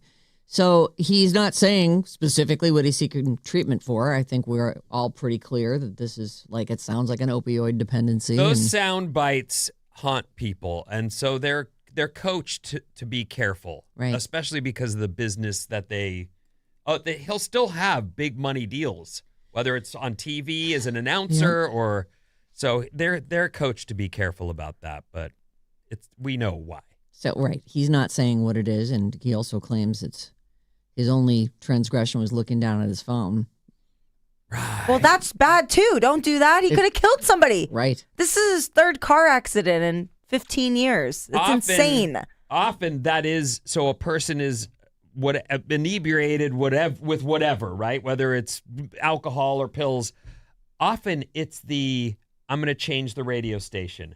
I'm going to get my phone real quick and look at something. That ultimately does them in, but it's that they should know better. Well, you just think like you're we fine. all know better, right? You think you're fine. He does know. Well, you talk yourself into okay, I do this all the time. It's not a big deal. I got this. Okay. And he did plead not guilty to the charges yesterday. So sending good vibes. Yeah, I'd love to see him. I mean, wouldn't it be nice to have him be able to speak to this with the same candor that the two of you do? I mean, I feel like it's a helpful thing, and other people can be inspired by it. You know what? Honestly, you just said it. He could become a hero to a whole other segment of human beings if he gets it together and starts showing that example. Right. Because opioid addiction is a bitch. And it's so prevalent right now. Yeah. I mean, there are people who they wind up being heroin addicts because they can't get They any can't more get the pills anymore. pills. This is good news. Tyler Perry, we had heard, first went in with wads of cash and then went and got $250 $1,000 gift cards and distributed those to TSA workers who haven't been paid in something like 6 weeks in Atlanta. $250,000. And it looks like they are going to get to keep those gift cards. Good. However, a bunch of them did turn in their gift cards to their supervisors. Oh. So now the supervisors need to hand those back out. April Fools. There was a lot of back and forth, but finally, TSA agents at Atlanta's Hartsfield-Jackson International Airport can officially hold on to the gift cards given to them by Tyler Perry. They have entered their 6th week of not being paid in the partial government shutdown that began February 14th. Tyler Perry took it upon himself to offer some aid. He says that he went through channels. He made sure to clear this. And it looks like now they're going to let them keep the cards, which is good. The airport's federal security director raised concerns over the monetary gifts. And they're saying here, since late last week, Tyler worked closely with the TSA to make sure the donation was handled properly. At one point, there was confusion over a return of about 100 gift cards from employees to TSA supervisors. But Tyler's team reconfirmed this morning that TSA's legal counsel approved the donation. All of the approximately 100 returned gift cards are in the process of being given back to the employees. I'm actually surprised, but that's great news. I know. Me too. Nothing ever works out. I know. It's so true. Terrible thing to put into a microphone, but I mean, come on. Here are people who actually need the money, and they won't get it. But okay, they're going to get it. According to CNN, some of the 61,000 affected TSA employees began receiving back pay on Monday. So I hope someone tells them that they will have to pay tax on that. So be prepared. So there's that. And if anything else develops, I'll let you know. And now we turn to Bob, who this morning goes, "Are you paying attention to this Summerhouse stuff? This is incredible. This is amazing." Well, I knew you weren't paying attention, but I thought maybe I never even heard of talk Summerhouse. about it. So start by telling me, what is Summerhouse? Summerhouse is a Bravo show, whereas, the Real Housewives are kind of older married women. Summerhouse was targeting a younger audience, so it's originally people in their 20s who live in New York City. In the summer, they share a house in the Hamptons. So it's every weekend of the summer, going to their Hamptons house, all the parties and drama that ensues. And these are people with dough. No, they're like New York City. They have money. Young adults. They're not poor by any means, but they're not. Splitting this rental, and how many of them are actually the show? By the time it becomes a show, I'm sure the show is covering the rental. Exactly. Are they like a bunch of influencers or people? They are now. They are now. Okay. Originally, it's people who work kind of in media. Yeah, it's cast just like everything else. But originally, it was a group of friends, and every time someone new joins the show, they become friends, including. But it's a reality show. It's a reality show. These are people with jobs and lives, and they say, "Oh, this person is marketing manager or whatever." Right. Exactly. Okay. So. Originally, the show is in its 10th season. Oh, my. And there's this couple. I've never even heard of it. There's this couple who's been on the show for a long time, Amanda and Kyle. And they have had a tumultuous relationship their entire time. The internet has been against them being together from the start. And yet they married. They got married, and they've been married for years. And they just separated. Oh. But that's not the drama. The drama is now Amanda is single. And she decided that her rebound was going to be one of the other guys in the house who previously dated her best friend. Oh. Sierra. So Sierra has been very open about how guarded she is in relationships. When this new guy, West, the one who Amanda's hooking up with, came on the show initially, he immediately went for Sierra because Sierra is a goddess. She's one of the most beautiful people you've ever seen. And what's she your was last like, name? I want to look up this guy. Miller. Sierra Miller. Ciara. Okay. And so she was on. I love this chick. What? She was on the Trey Tours. Oh, yes, she was. She is beyond gorgeous. Yes. Oh, yeah. Much to her dismay, because everywhere she goes, she gets hit on. She says everyone wants to experience me. Oh, wow. But no one actually wants to be in a long-term relationship. I don't know if she's ever been in to experience? Wait a minute. She swears like a sailor, this chick. I love her. Yeah, I love her too. Russell Wilson's. No, Sierra Miller, not Sierra Wilson. So this guy Wes joins the show a few summers ago and immediately goes after Sierra because she's so gorgeous. And she's like, hey, like, I'm into you, but I want to be very clear. I am guarded. I don't want to get into something with you unless it's going to be serious. I don't just like to hook up. I've been hurt in the past. And he's like, oh, he said all the right things. She finally lets him in. They date for like 3 months. She really falls for him. And then he's like, well, I'm famous now, so I kind of got to go hook up with every girl in New York City. So bye. Like, yes. DB. And so he has been trying to win back her trust for 2 years now. Wait, so then he realizes I should have stayed with Sierra, and he's trying to win back her trust? He's trying to win back her trust because now they still share the Summerhouse together. They're still in the same friend group, and she is not quick to forgive.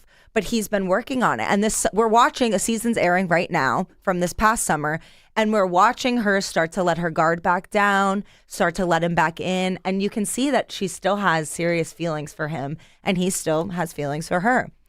And then Amanda and Kyle announce their separation, and rumors start to swirl. Amanda and Sierra are very good friends, by the way. It says here they're best friends. Yes, ever since she came on the show.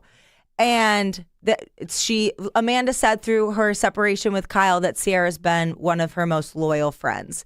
And so what does Amanda do? She goes and she hooks up with Sierra's ex-boyfriend, first chance she gets. I am so lost. The rumors were swirling that Amanda and West were hooking up, and people were like, it can't possibly be true. Right. Because there's this awesome arc that happens too in the Bravo world and reality TV world, that when we see a woman who's in a tough relationship and she finally gets out of it, she's able to blossom. I don't know if you guys covered Scandival last year. I think it was right before I joined the show. We did not cover Scandival. Well, that was another also never heard of Scandival. That was another big drama. And the woman who was wronged in that situation went on to, I don't know if she went on Dancing with the Stars, but she started hosting Love Island. Like she went on Broadway. She's had all these big career opportunities because held down people by were the man. rallying around her. And so everyone thought that's what was going to happen to Amanda, and she fumbled it. And we're Team Sierra here.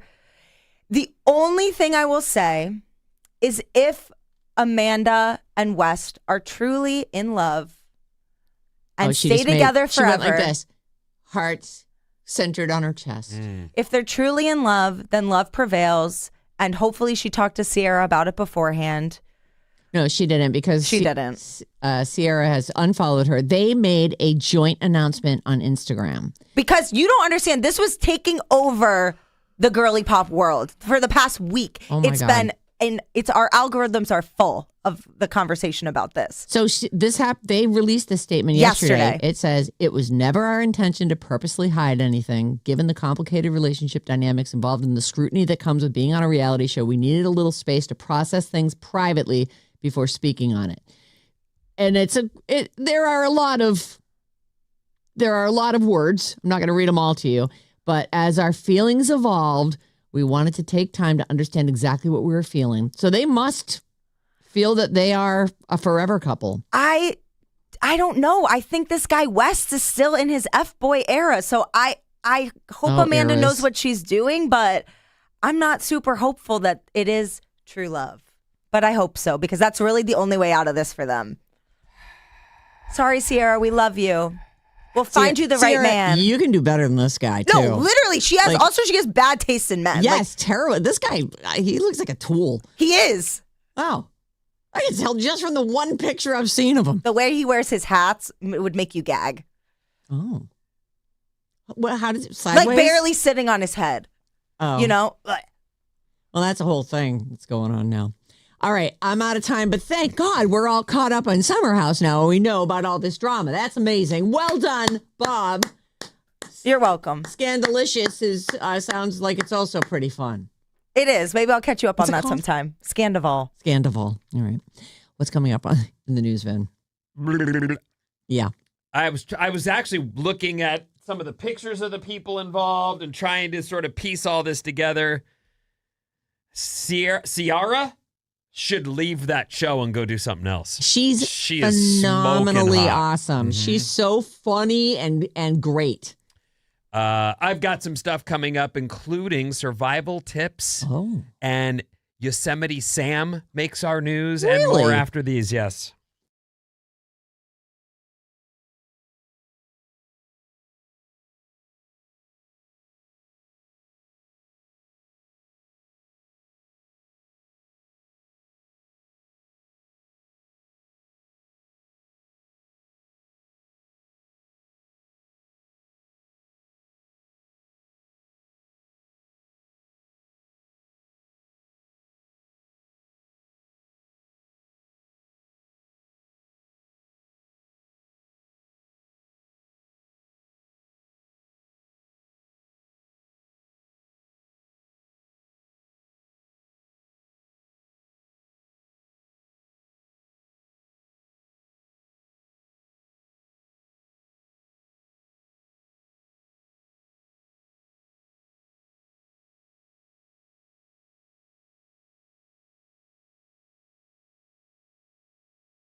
Alice, 97.3, Sarah and Vinnie, Alice's morning show. Thank you so much for listening. Bad Advice is back. We'd love to help you out with your problems, whatever they might be. No problem too big, no problem too small. Email them to badadvice973@gmail.com and listen Friday mornings at 7 o'clock and see if we take on your problem.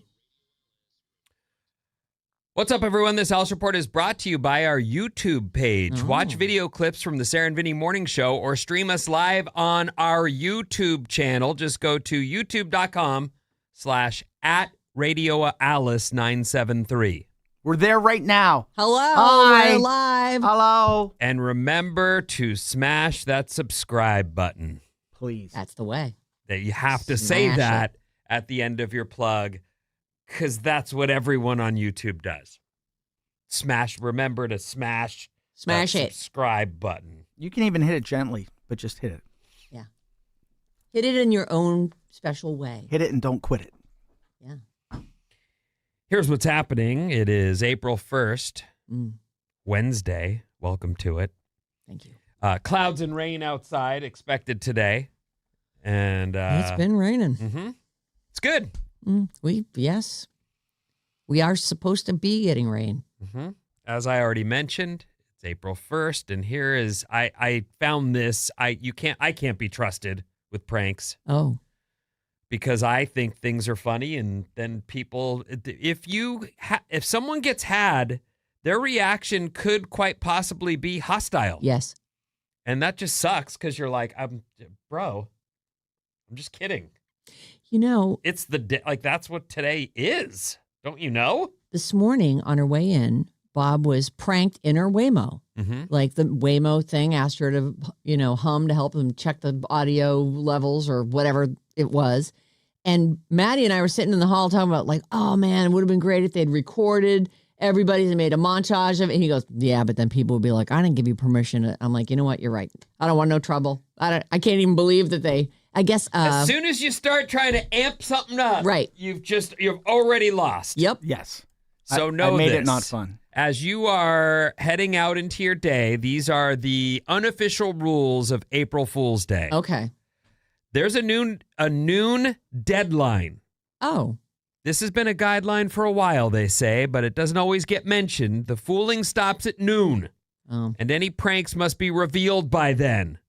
Oh. Anyone who attempts a prank after midday is considered the April Fool themselves. I've never heard that, so this is a rule. I'm glad to be reading it. I didn't know. Do no harm. April Fool's pranks are meant to make people look foolish or inconvenienced, not cause genuine distress or be destructive. And that's both to people and to property. So avoid causing anxiety or like fake health issues, telling someone a beloved pet is missing, or pretending they got fired from work. Oh, boy. It's not okay. Do no harm. Have you ever had somebody prank you in a way that made you feel emotional and freak out? Not that I can think of. I mean, I can... No, not that I can think of. Can you? Yeah, I have. There was one time that we were, so it was April 1st, obviously, and I think we were about to move into our house after not living there for a year because we were getting it remodeled. And John and my older son come in and go, the inspector just red tagged the house. We have to stop all work. And I burst into tears. And they're immediately like, oh, my God, it's an April Fool. I'm like, oh, God. It was horrifying. What about you, Maddie? What about you, Bob? Anything ever, like, freak you out so hard that you... I have a good one, but it wasn't me. It was my poor mother. Oh. I was like 5 years old. My brother was 12 or 13. And my mom was out on April Fool's Day doing lots of yard work in the spring in Philadelphia. And we decided, we were making lemonade, and we decided to put anything we could find from the spice cabinet into her glass of lemonade to prank her. And she came in and she was exhausted because she'd been weeding, and she took the biggest swig of the lemonade and spit it out and screamed. And I don't think she has had a sip of lemonade since. Oh. We literally ruined it for her. And there you are, 5 years old, going, I'm sorry, Mommy. It was so funny. And it was really a nice memory. You know? Your mom was... My poor mom. These are the unofficial April Fool's Day rules. Reveal the prank. A successful prank should be followed by the reveal, and that marks the end and clarifies that the situation is a joke. And traditionally, again, this is supposed to happen by noon. I don't know when these rules came out. I've never heard that. I've never heard them either. But and I feel like later in the day is when you first see people. Like everybody's home from work and you remembered that it was April Fool's Day and you planned something out. I feel like let's let that ride and see where it goes. But again, I can't be trusted. So I don't do any stuff. We know that we're not allowed to do it here. Yeah, we've had enough trouble. The corporate mandate is don't. And so we don't. No illegal activities. These are the April Fool's rules. This should go without saying, but certain people need to be reminded that April 1st is not an excuse to break the law. Mm-hmm. You can't just steal people's stuff and say, April Fools. All right, I get that. And target wisely. It's smart etiquette to play pranks on people you know well, like friends, family, or close coworkers, and people that appreciate humor and will laugh rather than want to kill you. It isn't worth riling up people who are thin-skinned. Right. So there's your rules. I don't know how that's going to go for you today. We are not doing anything. You are safe. If you're a listener, I mean. Yes. There's no trickery. We are not allowed. And you actually did a very gentle moon landing one early this morning, and I thought that's all we needed. That was perfect. It's enough. And it lasted for less than a second. Well, you got this smile on your face. I was had to like, say Uranus. okay. I can't not say Uranus when we're talking about outer space. So I was with you right up until you paused. And instead, it's going to go to, and then you just got that look on your face, and I'm like, he's going to say Uranus. Yeah, I had to. Okay, so moving on now. So there's your warning for April Fools. The rules of April Fools. How about a fast fact? I love fast facts. You know that. I didn't know this one, but I like it because I have always loved the name Aloysius. Oh, you have always said the word Aloysius. I love the name Aloysius. Me too. And it was if I ever had a son, that was on the list of names I would name my son, Aloysius. The full name of Yosemite Sam from Looney Tunes is Aloysius Bartholomew Sam. Oh. Wow. He debuted in a cartoon called Hair Trigger, which premiered 80 years ago. Wow. Jeez. Yosemite Sam's one of those characters that is better in theory. When you actually watch him, he's pretty much a one-trick pony. Yeah. He doesn't have a lot going on. I get him confused with the prospector guy from Rudolph. Oh. Oh, Nothing. Let's just stop the show. I need to figure this out. But Yosemite Sam is he's like a gunslinger guy, right? Like he's got a 6 like holsters. He's bow-legged and he's mad about it.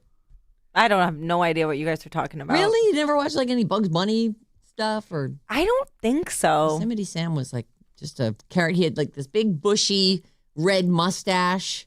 And did he have a hat on? Yeah. Oh, yeah. He's a cowboy type. Yosemite Sam. There we go. This guy. Oh, I've seen him. He's got the big hat, the big mustache. The dual pistols. Yeah. That's where finger guns come from. No way. That's what I do when I play my thing. At the end, I go, pow, pow, pow, pow. Like him? Yeah. Oh. Guns. Hilarious. Boom, boom, boom, boom, boom. Pew, pew, pew. A study found that the song Scary Monsters and Nice Sprites. You don't know it? No. Okay, it's I've by never heard of Skrillex. Oh. So I thought maybe our EDM. Maybe I've probably heard it. Yeah. They say it acts as a mosquito repellent due to its low frequency vibrations. And scientists say that mosquitoes exposed to the song have sex far less often than typical mosquitoes. So Scary Monsters and Nice Sprites. Oh. By the not way, a Spanish fly for the mosquitoes. the guy we were trying to think of for Rudolph was Yukon Cornelius. Yes, Thank you. God. But we Cornelius, got that. another fantastic name. Cornelius Aloysius Cornelius is a good. Oh, boy. That'd be a great name. That's a lot. Yukon Kid Cornelius. would love that. That's one of those, I think even if you were saying to yourself, I'm going to do that, you'd look at this little baby and go, I'm not going to do that. Where'd you get that name from originally? If you're just learning about the Bugs Bunny connection. I can't think of where I first heard Aloysius. But it dates back to the 70s. I feel like it used to be kind of like a thing you would like just throw that in as a middle name, like Aloysius. Like I know we like to do that with our dogs. Yeah, Sparky, I can't think Stout. of anyone that I've ever heard of that had that name. So it's out there though. Yeah, and legitimately out there. Someone will come up with it. Probably like in the history books, there were enough Aloysiuses that it carried through, and then to name Yosemite Sam after that. Oh, yeah. That would mean if it's 80 years old right. and that's his middle name. Okay. Smarties candy was originally made with machines that were built to make gunpowder pellets for ammunition during World War I. Oh, I think that's interesting. So you're saying after they were done making all the gunpowder pellets that they needed, they were like, let's throw some sugar in there. What else can we do? And compact it. I love Smarties. No, you don't. They're really hard. The pellets are. Oh, hard? Yes. Why, did you try to eat it bullet. like a... Yeah, you got to suck on them. Smarties. Okay. No, but they make the Smarties bullets. I'm just waiting for the gag. I was like, suck on them. Wait, go on. what? Where's the gag? You got to suck on them. Oh, that's it? Then they get soft. All right. I was confused. The normal time it takes most people to fall asleep at night is between 10 and 20 minutes. That is hilarious. Good one. April Fools. It's going to take you at least 90 minutes, and you're going to be tossing and turning the whole time. Yeah, that is. That makes me sad. It makes me so jealous of people who just lay down and go to sleep. There are times when I will be in bed and I'll be laying there and I'm comfortable and I'm fine and it's all good. And I don't know how much time has passed. And then I'll get up to go number one or whatever. And I sometimes just want to reset. Yes. Like if I leave the bed and I come back. Yes. And I'll look and be like, I have been laying here for 2.5 hours. How is that possible? Yeah, I hate it. It is just the way. It's that having something that you love doing at the end of a 3 o'clock alarm seems to be the recipe for not sleep. Yeah. I don't know why. I just can't turn off the voices in my head. Anyway, next story. All right. Gmail. Okay. Is going to finally let you change your embarrassing email address.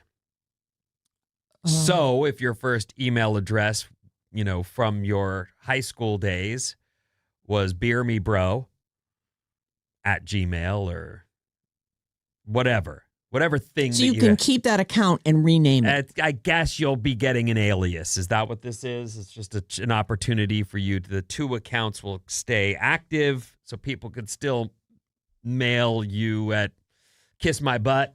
I see. But then your new one will also accept the old ones as well as the new ones. That makes sense. It's nice because I don't know that everybody realized when Gmail was an invite-only thing at first. Yeah. And then once you got one, you could go get a Gmail, and who knew that 20 years would pass and you'd still have the same email address. I assumed there'd be lots of advances in ways we communicate, and Gmail's still the best one. Yeah. It just is. I wonder if that means that now I can take all the Gmail accounts that I have and combine them into one, That's into what they're one saying, inbox. I think. Yes. Instead of having to open different profiles to get to those things. I would love that. Yes. I've got like 50 emails. I know. I had that too, and I did like that squatting or prospecting, like I got all the different ways my name could be said. Oh. And then forever I was the guy who had too many emails, and people would go, this guy with the changing emails. I finally just have the one. There's only one. And the others don't come to me.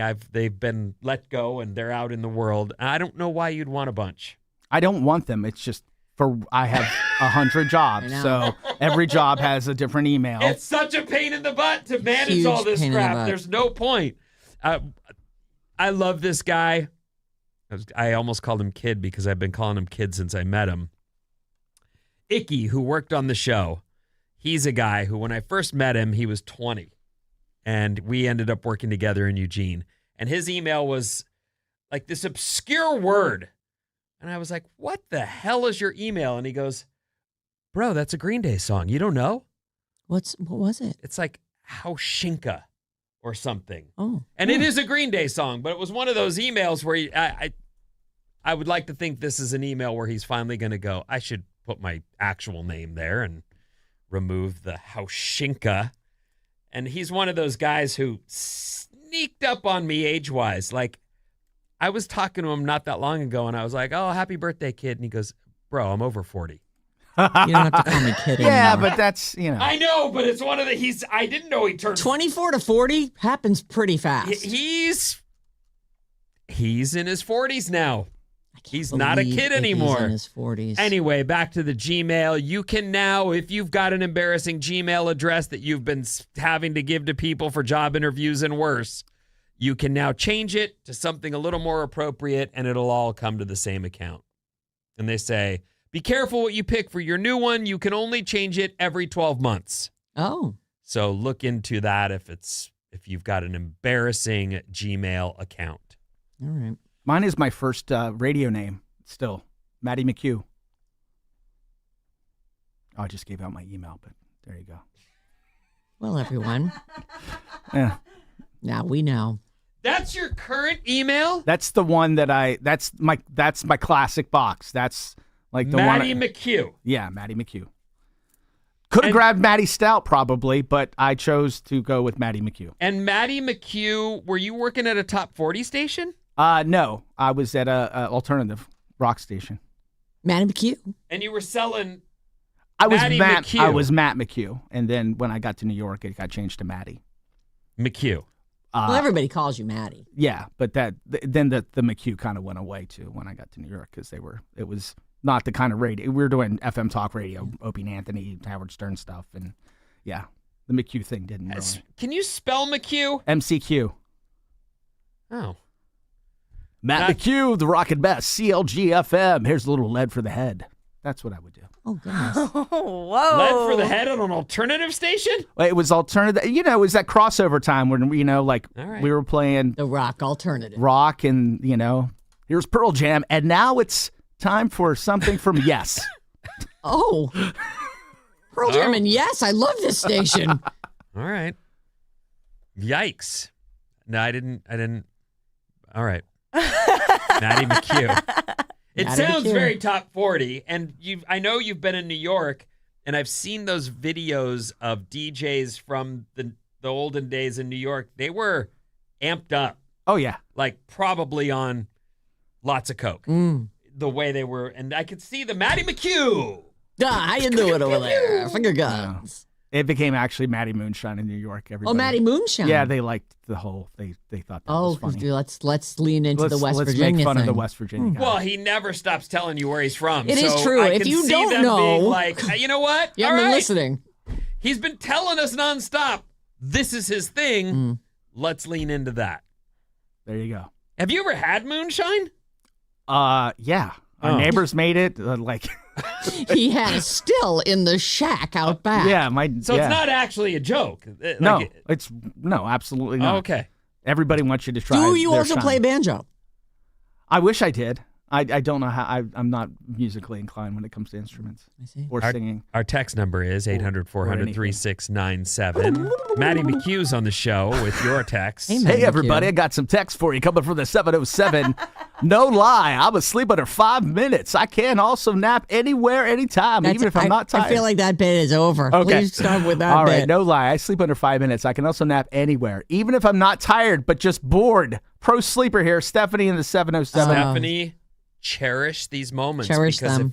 if it Sarah doesn't sleep like she used to. I don't. If it goes away on you, you're going to look back and go, I'm laying here. You know who definitely sleeps well? Bob. Yeah.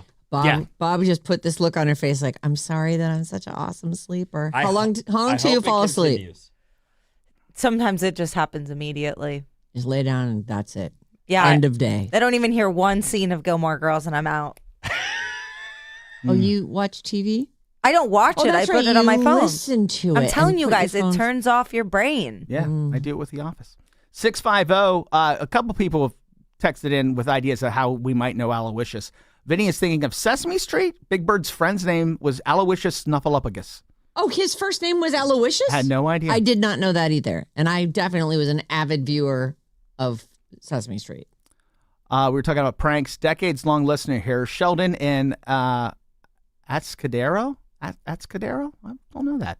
April Fool's Gone Bad example. We had friends who lived in the hangout house. This was where we'd all go for weekend-long hangs. A friend and I knew it was easy to get in, so we hid as many of the valuables as we could in closets and garage. Did everything to make it look like a robbery. It did not go over well, and it was a few years before those friends forgave us, but we were never really the same after that. Oh, that's horrible. Did they wind up calling the police? Is that why? Was it a sounds whole like thing? It, yeah, Oh, sounds boy. like it was a whole thing. 415, the character Mr. Belvedere's middle name is Aloysius. Rich from Texas listening on the app. Is it Pescadero, maybe? What did that city say? Pescadero? It is spelled Atascadero. All right. And then we're coming up on Bridge the Gap, and somebody wants us to ask Dibs. Hey, Maddie, have Sarah and Vinnie ask Dibs about his role that was cut out of a movie. I think he talked about it on the game. So, yeah, I think he was in. I've heard him mention something about Flubber. Oh, well. The Robin Williams movie. Oh, that's a great movie. It is a great movie. So I just saw him walk by, so he's here. We're going to take a quick break, and when we come back, Sam and Dibs are going to go at it and bridge the gap.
Ophelia.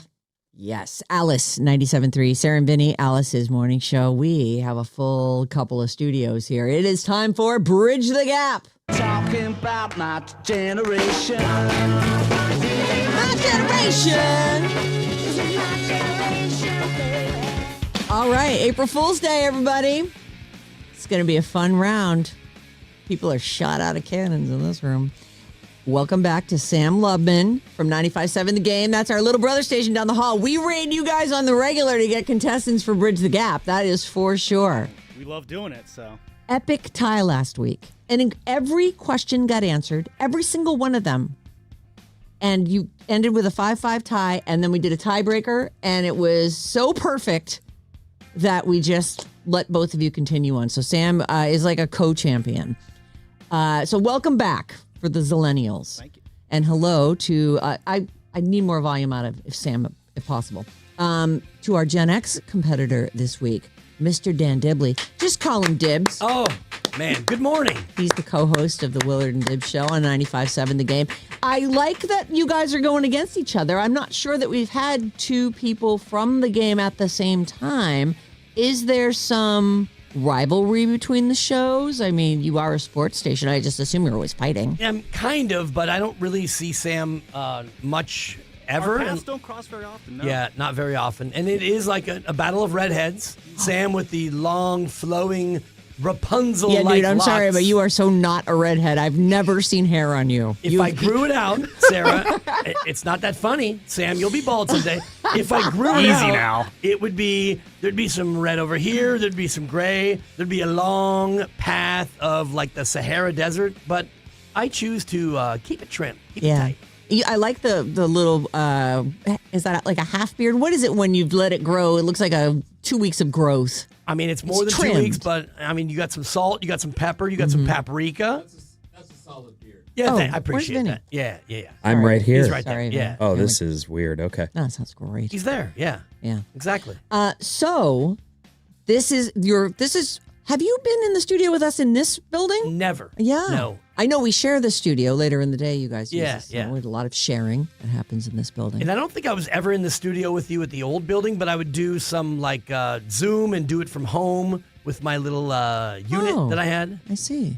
You know, It's a big unit. Apparently Yeah, sorry. Apparently we have more history with you than I knew of. I thought that you had tried to get the producer's job, but now it seems like you were trying to get Hooman's job way back in the day, 30 years ago. 30 years ago, yes. Uzette was working at KCBS, as was I, and I was a late bloomer, 29 or 30-year-old intern or production assistant. And so word had it there was going to be an opening with this morning show. And I thought, you know what? I'm ready for my come up. I'm ready for my next step. And But so, Uzette had already been hired. Yes. Okay, that's what I thought. Because when we met Uzette, we were new in town, new at the station, and we were like, we need help. Yeah, we need a producer right producer. now. And they were, of course, they went, what? What do you need What that are we for? supposed? Yeah, well, Right. because we do. And she was the first person that said, I'd love to. And it clicked immediately. Yeah. So I was surprised when she was saying, but I'm sorry that you didn't make it. Yeah, I'm sorry too. So Yes. it's funny that we would pick Hooman over you. I mean, We didn't. Lewis did. Oh, you know what? And I thought that Hooman actually was just kind of like the T-shirt folding guy. He kind of wormed his way in. Lewis met Hooman somewhere in Chicago at like a record. Remember, Hooman was a record rep or something like that, or worked for a record rep, something weird. He was on the promotions team for a record company. There it is. Yeah. And Lewis met him and was like, this is the weirdest guy. And that's Lewis hired him. We were not part of that. And then he wormed his way in doing movie reviews and stuff. Well, I feel that I've known you for a very long time. I Right. don't remember that initial interaction. well, the heartbreak is real, and I don't know if I've gotten over it yet. And Well, you clearly haven't, because pretty much every time I talk to you, we do end up talking about right. it. You've achieved great success You in the certainly sports have. Thank you, world. yeah. You guys are dominant over there at the game. That you followed the right path. Trust me. Yeah, it's fun. It's great. But one thing about me is I hold my grudges as close as I do my 3 children. So not that I hold it against anybody in this room or that room, but It's just one of the things that I'm passionate about. All right. I hate to tell you this, but Sam rocks at this game. Yeah, Like- you two may be starting an argument that will go, I like long. it. I feel like Yeah. there should be beefs, Well, it's friendly beefs. Sure, exactly. I mean, it's friendly, but Sam is almost like not that Rain friendly. Manian. He's like kind I have of my a moments. savant. Yeah. And so Yeah. I'm a little intimidated. I'll be honest. But keep in mind, Dibs has years and years and years and years and Easy years with of that. experience on me. So Easy with that. And no, he's a very seasoned radio professional here, as he likes reminding me. You so. could be brief and just say decades instead of doing decades all and those decades years. and decades. My goodness. Lubman. all right. But we have a lot of respect here at this station. Schlubman. We are playing. Oh boy, that's just me now. Now we're name calling. All right, it's time to play Bridge the Gap. Here's how it works. Gen X will ask the Zillennials questions that anyone in Gen X would know the answer to, and if the Zillennial player answers correctly, they get a point. If they don't, the player from Gen X gets a chance to steal. So don't shout out answers. You'll have a chance if the Zillennial doesn't get it. And then it's the Zillennial's turn to ask a question. We go back and forth, asking questions between the generations for 5 rounds. Is everybody ready? Oh, yeah. Let's do it. Oh, yeah. All right. I think it's my turn to go Yeah. first this week. All right. This is a question for Sam. On what show did Suzanne Summers play the blonde airhead Chrissy? Was that Three's Company? Yes. Ooh, Let's go. Strong start. Okay, Sam. Would you have known that? Of course, I was about to sing the song. Come and knock on my door. Come and knock on my door. We've been waiting for you. Oh boy, We've been waiting Sam for is you. also singing the song. He is super annoying. We actually did a whole thing yesterday of Norman Fell versus Don Knotts. Like, who was the better side character in the show? Whatever. Good job, Sam. Who was the better side character? Wait. Get a hobby. You guys were just talking about Three's Company and which guy You and was it? Sam? Mr. Roper? And Willard and I, Norman Fell came up for some reason, and so I immediately thought about Don Knotts, and of course I thought about Scooby-Doo. Okay, Ron let's Rods? just concentrate on the game. Here we go. Here comes the next This is too question. fun. Okay, this one's for you. All right. Zillennials asking you, Dibs. In 2011, the internet was shocked by an incredible song called Friday. Who sings that song? Friday. I mean, I know the video with the guy jumping out of the car and dancing around, but Friday. It's Friday then. It's Saturday. No, not that song. Oh, Friday. It's Friday, Friday. Gotta get down on Friday. Yeah, I don't know. Pitbull. I don't know. I don't know that Wow. Sam? I believe that would be Rebecca Black. It sure is. It would be Rebecca Black. The amount of times we watched that video on YouTube in school. one. Yeah. That's I a tough remember one. sitting on the floor in the hallways just watching it and singing it. We all remember where we were. Yeah. Oh, man. 2011's a tough one for me. Like my older kids were too young to really like be that immersed in pop culture, but yeah, it's a loss. I'll take it. It's all right. You're okay. Just one question. It is just one question. We still have 4 to go. All right. 8 to go, really. Yeah. What was this is for Sam. What Yeah. was the name of the youngest Gibb brother, the only one not in the Bee Gees? Ooh. Oh, God. What was it? Is it Glenn? It was not Glenn. And now with a chance to steal, Dibs. What is the name of the youngest Gibb brother, the one not in the Bee Gees? Andy? Andy is correct. Andy Gibb had a bunch of hits all on his own. I think Glenn Gibb was a golfer, but Oh, Okay. There was a Glenn in there, so there wasn't. I'm just trying to like Oh. make you feel better. thanks. That was big for me. Maybe you should focus on your own game, Dibs. Okay. Next question. Ooh. she's Man. feisty. Bob. Spicy Bob. What Canadian team drama did Drake get his start on? Ooh. Oh my God, I just had it. And my old brain let it go. Close your eyes and relax. I know, right? Drake. It was it's there. It's there, but it won't come out. I know, right? It's like a scared turtle. Oh. Oh my God. I just Do, do, I know, right? It's got 2 words and it's just so annoying. And It doesn't have 2 words, so you should maybe Whatever. stop. Schenectady School? Good try. No, I know what it is. I just can't think of it. Stop talking. Don't help. Don't help. Brutal. It's not funny, Vinny. It was close. That's a Degrassi, I believe, is the show. Correct. There's a whole thing. He gets shot, and then he's in a wheelchair for the next 5 seasons. Nobody wanted the recap, Bob, quite frankly. Oh. But thank you. It sounds like you needed it. The whole point of the game, Dibs, is to bridge the gap. Oh, gotcha. He was in need of a recap. Apparently, I burned the bridge for the gap. I'm sorry, Bob. That was I really too harsh. thought it would be Dibs and Sam who would fight. It's early. Okay. Bob does my fighting for me. Degrassi, I knew Here we go, Sammy. Oh, God. What game featured you and potentially your family in a tiny car making career choices and other big decisions? In a car. What game featured you and potentially your family in a tiny car making career choices and other big decisions? I have no idea on this one. Cash Cab? Incorrect. You're thinking video game. I don't think it's a video game. Cash Cab's a real game show. All right, Dibs. Can you repeat the question? What game featured you and potentially your What family? show, right? What game? Oh, what game? Oh. What game featured you and potentially your family in a tiny car making career choices and other big decisions? Oh. Don't say it. I mean, boy, this is really embarrassing. Family van? No. I know. What is it? Life? It is the game of life. I should listen to the question better. You said game. I thought you said game show. Yeah, me too. And if I had heard it correctly, so that's a big error on my end. You know what? I it actually pays to feel listen. like on my side, I probably should have said what board game. Well, I like that you kept it ambiguous. It isn't just a game. It made it trickier. It made it a little bit trickier. So all right, listen carefully from now on, you guys. All right, so the current score is Sam has 3 points for the Zillennials, and for Gen X, we've got 1 point. We're on the board. It's all right. It's not too late. Next question. Right? My turn for Dibs. Finish the infamous quote from the Dr. Phil show. Cash me outside. Cash me outside. That was the Cash Me Outside girl, and I thought that was the whole quote. Cash me outside, and I'm going to have to whoop that blank.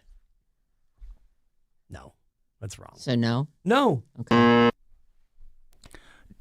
do I have to say it how she said it? Or you can do. I just... I'm going to need the full impersonation. Cash me outside. How about that?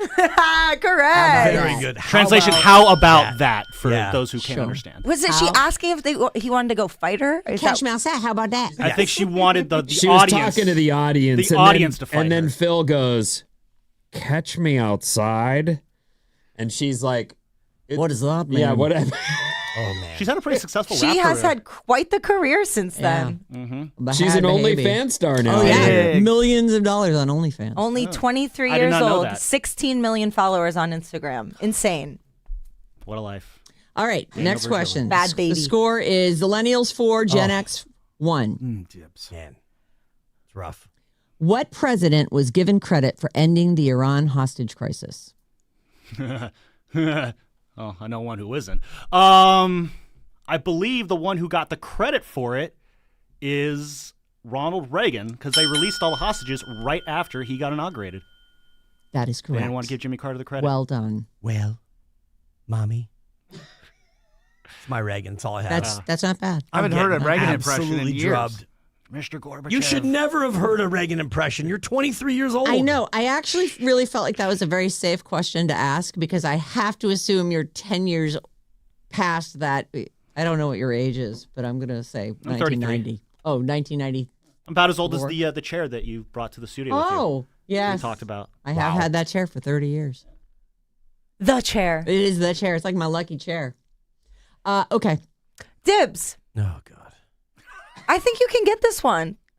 It's not going You're great. all right. You got a point. What's the believe in score? you. Can we get an update? The score is 5-1, and the Zillennials are in the lead. There's a lot I of got time up left in this early one. to come in here and just get embarrassed by Lubman. I didn't know it was going to be Lubman. I thought you were going to give me like a cookie opponent, but go ahead. Go ahead, Bob. What cuddly robot with big eyes hit the shelves in 1998 eager to have humans teach them how to speak? Cuddly robot in 98. Read it again. What cuddly robot with big eyes hit the shelves in 1998, eager to have humans teach them how to speak? Oh, man. 98. Boy, 98 was quite a year. I think that's the year we turned you down. Correct. Yeah. Ooh. I was a 30-year-old intern, like doing stuff other than like shopping for cuddly robots who needed to learn to speak. Okay, but this was in pop culture. It was a huge thing that year. Right. I got this one right in the hallway. It was before Tickle Me Elmo. Yeah. And it was after I'm going to say that's the Cabbage Patch. Patch. That's a no. All right. That's a no. Sam for the steal. Furbies. Correct. Furby $40 it is. million in sales in 3 years. I had one of them. We had multiple. They were creepy. They would just turn on in the middle of the night too and start singing out Yeah. of nowhere. No. Yeah, he got rid of it quickly after that. Yeah, Sam they were probably strange. still has one, I would Oh, imagine. I wish. Be worth a lot of money right now. Furby. All right. This is the final question to Sam. God. It's, listen, it's possible there a he 10-run misses rule? this. I don't think No, he can there catch isn't. up at There's this no point, mercy actually. rule. In commercials, he can't catch up. In commercials from the 1970s and 80s, a stressed out woman, overwhelmed by her kids, her boss, and a ringing telephone, would close her eyes and plead for a specific brand name product to take me away. What was that brand? If he gets this, I'm calling in sick for my show today. Stressed out woman requires. Want to hear it again? Yes, you could please. These are for TV commercials in the 70s and 80s. A stressed out woman, overwhelmed by kids, her boss, a ringing telephone, would close her eyes and plead for a specific brand name product to take me away. I don't know. Windex. Calgon, take me away. Calgon, take me Calgon? away. What is that? And I need It was like Calgon right now to take me away like a bubble after that bath performance. thing. Yes. Oh, bubble Calgon, bath. take me away. The phone, the baby, the boiling pot, the boss. Mm. She was going through it, as Sounds am like, I. Sounds right like now. me after every episode of the Morning Roast. You're all wrung The out. Joes run you Calgon, down. take me away. Sure. Would you have known that one, Bobby? No, Oh. I've never heard of that. Oh, that's funny. That's a good question, though. I thought that was a good question, Yeah. actually, because did all our Gen X people? Yeah, okay. Yes, for sure. All right. It was a classic. All right, here we go. Final question. And this is an easy one, too, so it's really a shame it's not going to help you. Wow. What sport was first included in the Summer Olympics in 1992, leading to the USA Dream Team? That was a layup. Leading to the USA Dream Team? Yeah, Basketball? correct. All right, look But at that. It was, but I mean, that's a little bit You of a got misleading it. question. How so? Because basketball was already in the Olympics, but for the first time they allowed professionals. Oh, I see. Yeah. Either way, you got Slight the point. technicality. Just No, I'll wasn't take enough. it. Yes. I'll take it, but- By a score of 6-3. Oh, boy, lovely. Sam. All you do is win, win, win. Oh, wow. And that's a win. That's not a tie or No, even that close, was- right? That's a win. She's mean. I know. Don't cry. You can't say you don't dibs. cry. Dibs. Good game. It's fair. Don't sun me like that, Sam. Just trying to be a Don't sun respectful me. opponent. You know, we're dapping each other up on the field after the game. You just gotta do the what's your deal? Okay. You guys want gotta to trade shake. shirts? GG easy. The fact that you got the Three's Company question right says a lot about how old you really are. Your soul. You got an old soul. I impressed myself on that one. Yeah, you actually, another really solid appearance. Like it's. Are you studying for this at all, or are you? Nope, just enjoying the time with you guys. Oh, is that so? Oh, my God. Can't wait to do it again next week. Yes, we'll see you again next week. That is for sure. I do have to get back. I And think I this'll- saw our yes. boss lurking outside wanting And me to go back. Off so you go, I gotta Sam. go. Off you go. And this is, in fact, his third official in a row win, I guess, because we were counting last week as a win. And Steiny will be mad because Steiny's the only one who's worn. Oh, so does that? I thought we were starting his things over. So he gets another appearance, right? Yeah, he's He back does. one more He time. does. Okay, got it. He's going to come back next week. And if he wins, he gets to wear the robe. Okay, yes. We got to get somebody good for next week. Not this dibs This is guy. giving me Wheel of Fortune flashbacks. Oh, were you on Wheel of Fortune? Yes, and it was an equally heartbreaking disaster. Oh, So thanks. you're welcome. I spun bankrupt 3 times. You're on brand though, Dibs. Yeah, appreciate it. I know. Yeah. You're lucky in love. All right, that's going to do it for this show. Thank you for playing Bridge the Gap, and thank you, Dibs, for coming in today. You're welcome.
Alice 97.3, Sarah Vinnie, Alice's morning show. We are a half hour away from those Hillary Duff tickets with the pre-show sound check party.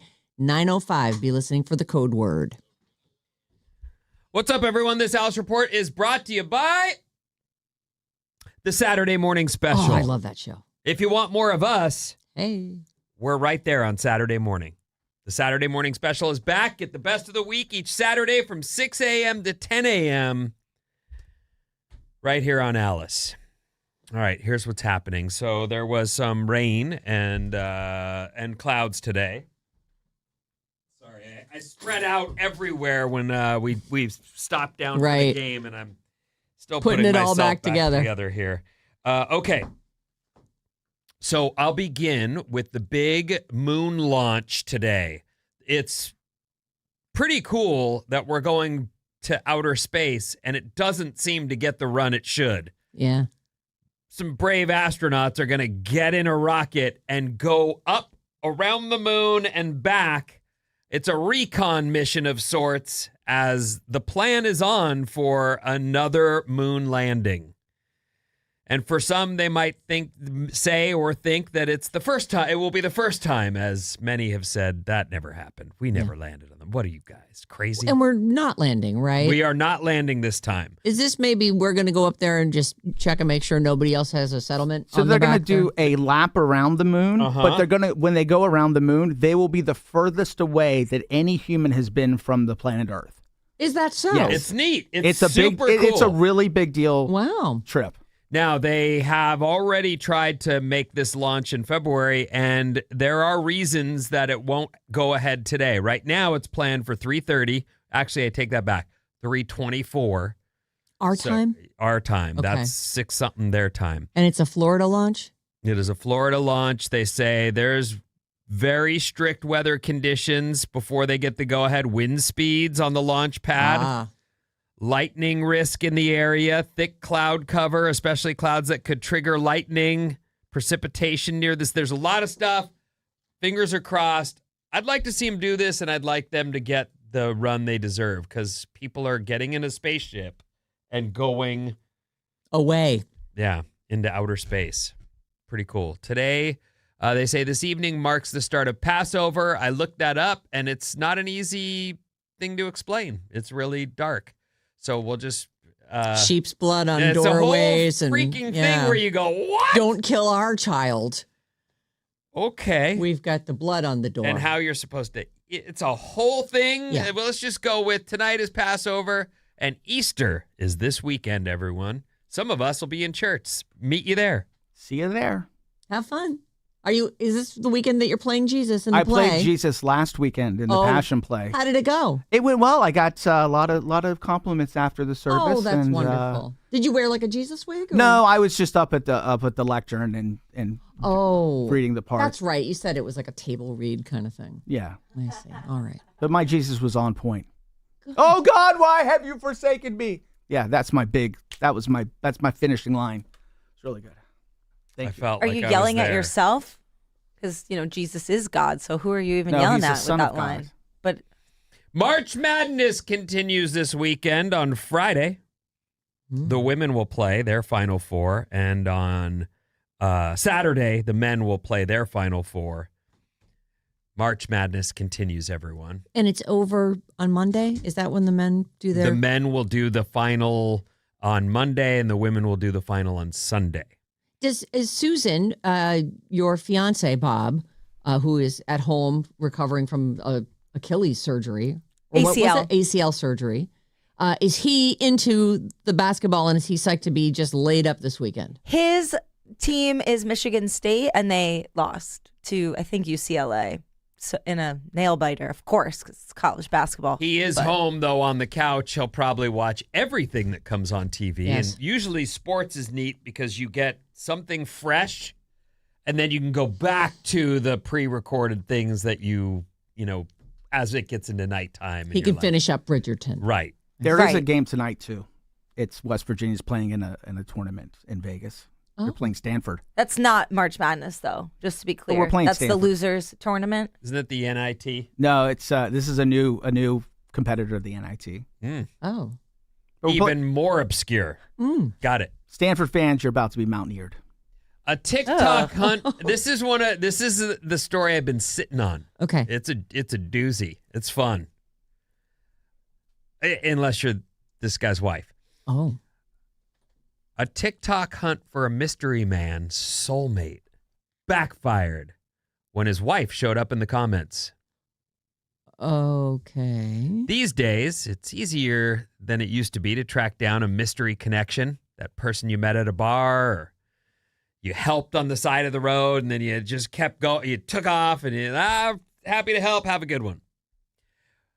I think I met mine. Right? Yes.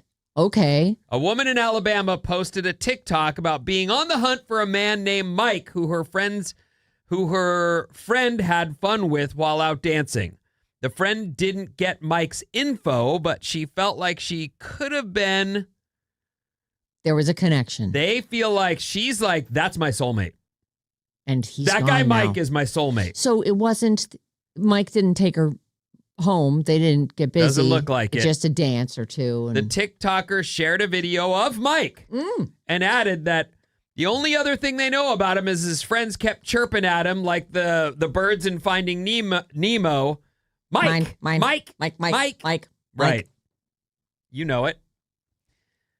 It's unclear if Mike saw it, but Laura did. Oh. Laura's Mike's wife. In the comments, she said, "Hi, I'm Michael's wife. He's busy explaining this to our two children right now." Oh, boy. Someone asked if she was sure, and she said, "Oh, that's Mike. That's him." Is he like grinding on this girl? Or like, what's... I didn't look up the video, but she says, "Oh, that's him. The guy I said forever to 10 years ago." Oh, boy. She is not playing games. Someone also said, "I'm Mike's grandmother, and I am also mad at him." Which is probably a joke, but very funny. That is a good one. Is caught in some hot water right now. Oh, boy. And I love that she said, Mike, you did it to yourself. He's busy splaining to our two children right now about the video you posted and the soulmate. My husband's your soulmate. Sorry about it. Well, it's not like they're making out in the video. Yeah, I mean, I don't know he's just having a good time, I think he whispers in her ear at one point and she looks back at the camera so happy. But, I mean, he's having a night out. It doesn't look so bad to me. Flirting's okay, right? I guess it depends on your relationship. I guess it does. I feel like, did she not know he was out dancing that night? Like, there must be some other. How old are the kids? It doesn't say, but I'll say this. I certainly had, in my lifetime, more than once, met a lady, seen a lady, and been like, oh my God, I love her. I've absolutely had that feeling where I'm like, oh my God. That could be my wife. I have to. And then, poof. In college. She leaves and it's over and that's that. In college, 5 times a day, I'd be walking to class. Right. I'm like, that's the one. I'm going to find him at a frat party tonight. And we're going to be in love forever. So I understand the drama of the whole, that's my soulmate. I get it. You don't have to have done it together to feel like soulmates. But the search was on, and clearly, I think she was catching vibes. And he was probably giving the vibes. That's what I mean. Yeah. I'm saying, like, he was out having a ball. And he whispered something in her ear. Like, if I'm the wife, I'm like, what did you say to her? Well, you don't want to know. Definitely, I promise you, it doesn't make anything better if you know. I know you. You don't want to know. Wow. That is... That's fun. It kind of. Unless I mean, fun you're for Laura. us, Yeah, right? Laura's not or having Mike. fun. Mike and Laura. Right. Or maybe Laura thinks it's hilarious. I hope. Well, it is hilarious that she wrote, Mike's busy explaining to our kids right now. Yeah. That's hilarious. That's the guy I said forever to 10 years ago. Oh, boy. Eek. Okay, moving on. All right. There's a list of common survival tips that most people actually get wrong, and they include eating everything raw, rubbing frostbitten areas, and punching sharks in the nose. Oh, yeah, punching sharks in the nose is real. I don't know about this rubbing. What? Isn't that how you stop them? I mean, for those in the know, just punch them in the nose. You know, their whole front end. Punch from downwards. Punch down from the top and get the nose. When they come out of the water, they're like this. Yeah. You got to reach around. That's what you do. Reach around. You give them the old reach around. Punch down, reach around. I love that you've got it sorted out. That's great. Yeah. Thank you for the tips. No, thank you for the opportunity to, tell everybody the truth. BuzzFeed listed these common survival tips. Here's some of them. You are usually better off staying with a broken down vehicle instead of trying to hike out in an unknown, potentially dangerous location. Oh, just stay with the car. They say you could also stack your tires and set them on fire. That will generate lots of black smoke and bring help from far away. Oh, that's an interesting idea. Stack your tires and... But if you can get them off and get the rubber lit... How about I just light the car on fire? How about seems you... like that would be or pretty something good. in the car, taking the tires off. I know, it's just crazy. Don't eat anything raw like Bear Grylls. You don't want to be in a survival situation and get sick or get a parasite. Bear Grylls? You don't know Bear Grylls? Do you not know Bear Grylls? What about? Bear Grylls is like the He's the survival guy. Survivor Man. And he's had his own show, and I watched it. I liked it. I love Bear Grylls. He's one of those Didn't you guys. buy the knife? I bought the knife. He's one of those guys who goes out into the woods and just with the knife. And that's it. Survives out there. He shows you how to build a shelter with it, eats the spiders. He carves off weapons, and he's just got this knife where all the cell knives. All this. Well, I mean, believe me, I was like, oh, I gotta get one of those. If I'm ever lost, I'll be able to save myself. Can it also turn a penny into a corkscrew? I don't think so. But like those scissors. I've never seen that. People know what I'm talking about. They do. I know. Anyway, Bear Grylls then was caught in a scandal. Yeah. Because it turns out he doesn't sleep. He's making a TV show. He goes back to the hotel at the end of the night and gets a good night's sleep. I'm shocked. He comes back and does more TV show. Everyone was like, he's sleeping in hotels. He made it look like he was falling asleep in that tent that he made from the hide of a polar bear. Or the snow hole he dug. He digs a snow hole and sleeps in there. So you can't survive with just a knife out there. You can't. It turns out you need a hotel to go to. Well, maybe he would have. He was just like, you know what, though? Why would I? I would just... If you watch the show, though, and you see him with this knife and how handy he is, you'd do it, too. You'd be like, oh, my God, I got to get one of those. A knife. I mean, I got the scissors, so I You would. got the corkscrew scissors? Of course. You're telling me these scissors are so strong you can take them and go around you can cut a penny, yeah. And make a corkscrew out of it. Yeah, but you can't use the corkscrew. That's what I found out. Because the penny's easy to cut. That's why the scissors cuts through them. Oh. So the corkscrew is flaccid. Right. Oh. Don't want it flaccid. I would also assume little sharp edges on that, too. Back to common survival tips that people get wrong. Do not rub frostbitten skin to warm up. It can literally tear cells and tissues. Oh. You just need to slowly get warm. For mild frostbite, tuck your fingers or toes into somebody else's armpits. Nice and warm there. They're going to freeze to death, but you're going to get warmed up. I've also heard that you should start with cold water. To warm up? Yeah. That like if you put warm water on it, it's going to feel like you're boiling your skin. Yeah, off. it's definitely when you're freezing from the ocean, you absolutely don't want to go straight to the hot tub. Right. Give it a minute. If you get stabbed, don't pull the blade out as they do in the movies. Don't touch anything. Just call 911. Leave it in, huh?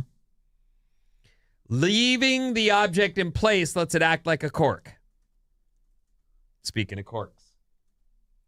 Movies don't always show people wandering through the desert in the middle of the day. Movies always show people wandering through the desert in the middle of the day. Don't do that. Seek shelter and let the highest temperatures pass. It's a desert, though. I mean, there's no shelter. I'm just going to keep walking because otherwise I'm going to fry in place. You got to find God's thumb. There's onions at the top. What? It's from Holes. Great movie. Never saw it. Do not wait 24 to 48 hours to report someone missing. If you have a bad feeling about something, the first hours and days are most crucial. Don't drink number 1. It's mentioned in some military survival manuals, but it'll accelerate the dehydration, not slow it. Oh, doesn't Bear Grylls even do that? Does. No, he actually put it in another orifice at one point. Like made a little thing to. I know that he like an enema. He did it, and that hydrates you. I did not see that episode. Yes, I also Your face, Sarah. I saw him do that. He number 1'd on some clothing and then wrapped his head in it to cool himself down in the desert. Oh, so that was something that I saw him do with number 1 and went, wow, well, now I got a knife and a handy way to cool down when I'm lost in the desert. I mean, you probably want to get that off your head as you see the rescuers from a long distance away. Yeah, that's Why do you have a pea shirt on? It was so hot. I just learned it from Bear Grylls. What is it, a knife? You won't be able to punch a shark in the nose. Oh.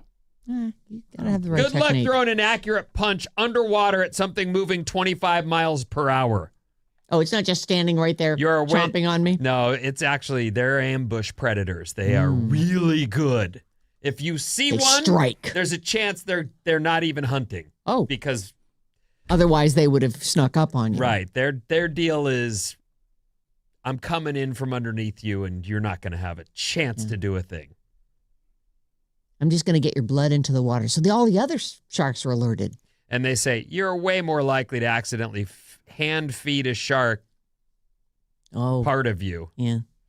And I've heard, too, once something's in the shark, there's no pulling it out. They say instead, the teeth go back. Maintain eye contact and slowly back away without. From a shark? They got those beady eyes. How do you look at? What are you looking them down? Hey, look at me. Look at me, shark. He's saying food, food, food, food. I have heard not to splash. That's just be cool. But I don't think anyone can, you just go, I need to take action. I'm going to paddle as fast as I can for land and hope I make it. Yeah. Well, I was just only my toes to splash in the water. I saw one shark snorkeling once, and I froze up completely. Like, any idea of what I would do if a shark attacked, gone. Just like, yeah, no, that's. Do you think you could kill him with kindness? Like, hey, Sharky, yeah. how's it going? I think you could. Yes, yes, you could. Try that. You should try that. Yeah. 800-400-3697. And Maddie is on the show. Oh, let's see here. From the 530, punching underwater is practically impossible. Yep. The water will slow it down. Okay. You gotta punch with a flat hand. You go straight and then turn it into a fist at the very last moment. Christina got me one of those shark repellent bracelet watch looking things, and I had been wearing it because she said, I got it for you, just wear it. And I was like, okay. Can't hurt anything. And then that swimmer in Monterey got attacked by a shark, and her body was found with one of those on. Oh, yeah, that's right.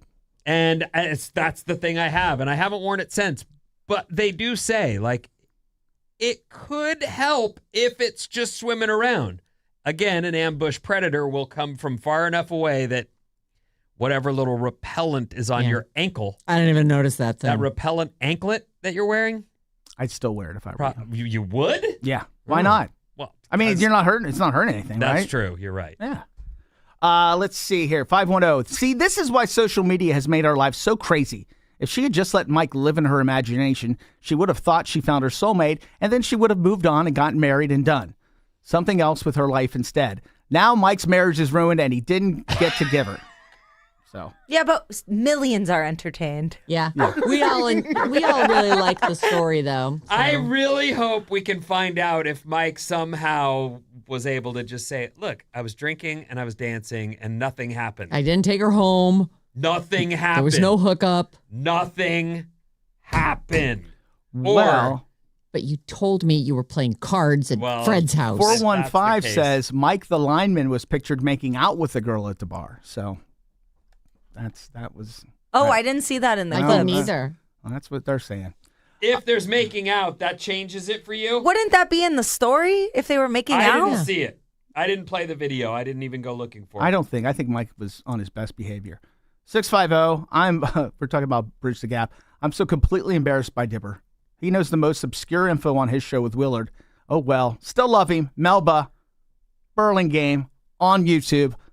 I feel bad when people really crap out on Bridge the Gap. Like, I feel like, oh, ouch, I hurt for you. I tried to make him feel better. I was like, Guru did worse.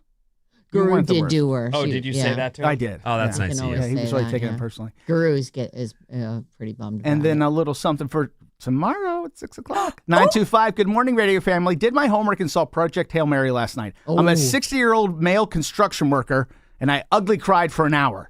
Thanks for the recommendation. Craig and Livermore listening on Odyssey. Craig, I also shed a tear or two. It's a good movie. We'll talk about it tomorrow morning at 6 a.m. Unless... No, we're tomorrow. I'm going to see it again today, I think. Oh, really? Yeah. Wow. She doesn't want to go home and deal with that. She's been home alone. She's been home alone with Susan way too long. It's for work. Yeah. All right, we're going to take a quick break. When we come back, Hillary Duff tickets and pre-show soundtrack tickets.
Ba-dum, bum, bum, bum.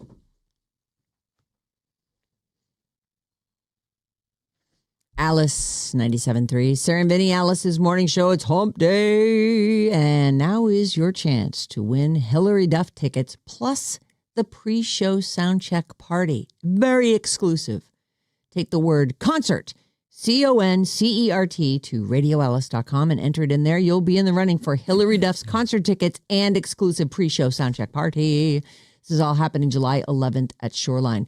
All you have to do is take the word concert and enter it in at radioalice.com. There's another code word coming your way with Mason at 12:05, and it's Jane with your final one today at 5:05. And this is all courtesy of Atlantic Records. Concert is your code word for 9:05. You can call or text us anytime, 800-400-3697, and email us at sarahandvinny@odyssey.com. This text came into my personal phone. All right. Sarah is correct. About what? Hydrocodone. Good morning. This is from Dr. Deepak. He was listening when we were talking about the drugs that Tiger Woods was caught with. Right. He had 2 hydrocodones in his pocket. He says, he goes on to say, Vicodin is a name brand, Percocet is a name brand, and it has oxycodone in it. So it sounds like Percocet is stronger than Vicodin, but either way, Tiger Woods is headed to rehab, everybody. Yeah, he is. And pleading not guilty. Well. And is a safe driver, according to his license. That's a weird one. Yeah, thanks for weighing in, Deepak. Mm-hmm. I have a lot, actually, right now. First off, I don't know what's going on with Megan Thee Stallion, but she was rushed to the hospital in the middle of, she's in Moulin Rouge on Broadway. She fell very ill and they rushed her out of there. I don't have a ton more details on that, but this was last night on stage. She was rushed to New York City hospital. Moulin Rouge, the musical on Broadway, a rep says during Tuesday night's production, Megan started feeling very ill and was promptly transported to a local hospital where her symptoms are currently being evaluated. We'll share additional updates as more information becomes available. But there were people who were there at the show with Megan Thee Stallion, and they were like, she seemed perfectly fine. She was in the first few numbers, and then all of a sudden they took a break. All of a sudden the show stops, and she does not come back. So, which I don't know if that means somebody else stepped in and they finished the show, or if that was... They always have a... Yeah, there's understudy. Like an understudy. Yeah. The show must go on. It must. And that explains why she came out there and did what she could do. Right. Because she was probably even backstage going, ay, ay, ay. I'm not I sure got to what's do going this. on. Right. I gotta don't do feel it. good. It's part of the, that's she just started last week. That's her Broadway debut was last week in the role of the Zidler, which I feel like I've seen Moulin Rouge, but I don't know all the names of all the people. But anyway, if I get an update on that, I don't know what's wrong with her. Maybe just food poisoning. Who the hell knows? You wouldn't want to, have a blowout on stage or anything. You'd run for it. And You're right. Now you you're all want no, that. you wouldn't want that. This is a fun story. Okay. I'm just going to read you the headline. Lizzo, 37, said she kept Grammy virginity promise she made herself by waiting until she won a Grammy in 2020. What do you mean? She promised herself when she was young, I will not lose my virginity until I have won a Grammy. Lizzo? Lizzo. And she has since done that. She did. She won it in 2020. You know what the problem with this is people just lie about that. Like the Jonas Brothers just lied about it. Britney and Justin just lied about it. Just she lied straight- about not being a virgin. She told her, like, our girlfriends are like, what are you, a virgin? She goes, no, I'm all over the D. Britney did that. No, this is Lizzo. Lizzo. Lizzo's Yeah. saying, of course I have, but really hadn't. But she says she hadn't. All She right. went on something called Friends Keep Secrets podcast. Is that? Oh, yeah, I've heard of that. You know about that? So she was on yesterday, and she was talking about waiting till she was well into her 30s, 31, 32 years old maybe. Friends Keep Secrets is that new thing Little Dicky and Benny Blanco yes. are doing. Oh, yeah. Yeah. That's why It's a And podcast. Little Dickie's wife, right? Yes. Yeah. she says, I was a late bloomer and I lied about it for a long time. They were trying to guess her age when the event occurred, and she said it was 2020. She said, isn't that crazy? I wasn't even thinking about it. I promised myself when I was younger that I wouldn't have sex till I won a Grammy. Little Dickie said, would you eventually have given in if you hadn't won a Grammy? And she said, she just laughed at the comment and said, it wasn't the actual, like I didn't win the Grammy and then run out and get laid. She said, but soon after, she says, I feel a weight off my chest right now. It was so embarrassing. I was in a friend group of girls. We were all girling one night and it was like, wait, Lizzo, are you a virgin? And I remember I was so embarrassed. And I said, I love the D. I said that. And it held me over for a little while. She also says that she had her first kiss at age 21 and it was stolen from her.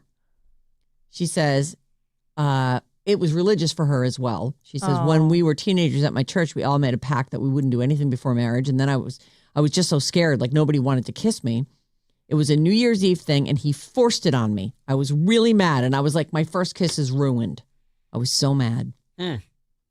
She is currently in a relationship with Mike Wright, M-Y-K-E Wright, with whom she went public in 2022. But I don't know that that's who she lost her virginity to. Her situation's very curious to me. But all this is interesting and stuff, but she's someone who was red hot. And then some allegations are made against her. She, I guess, pulled up stakes and took a break.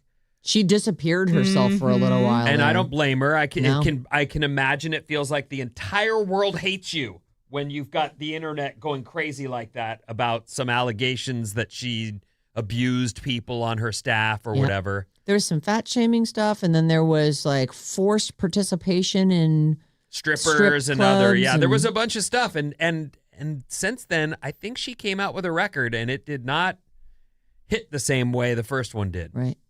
So I'm interested to see if she can recapture that. Well, there is something to be said for really dropping off the radar. And she didn't have a lot to say about any of this stuff at the time. I think she made some apologies, and then she just kind of went away. I think she denied it all. And she said she was going to fight it. Well, she didn't fight, and she didn't.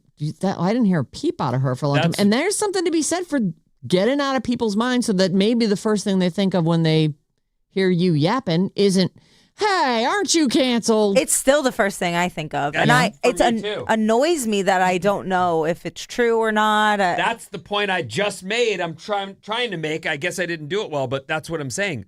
Here she is talking. Talk about the thing we want to hear about, because it's not about your first time. It's what came of these lawsuits. Yeah. Did you pay them out? I wonder if they asked. I'm guessing no. Seems like kind of a softball show. Yeah. But yeah, because for me, people do that thing where they disappear and they hope you forget about it and then they come back. But I'm not forgetting. Those were not very good allegations. And in reality, if she's fighting them, she should be saying right now into a microphone, none of that happened. I'm being shaken down. Whatever. Well, a judge dismissed the key fat shaming claims in a lawsuit filed by her former backup dancers. So, what about the thing where they were dragging?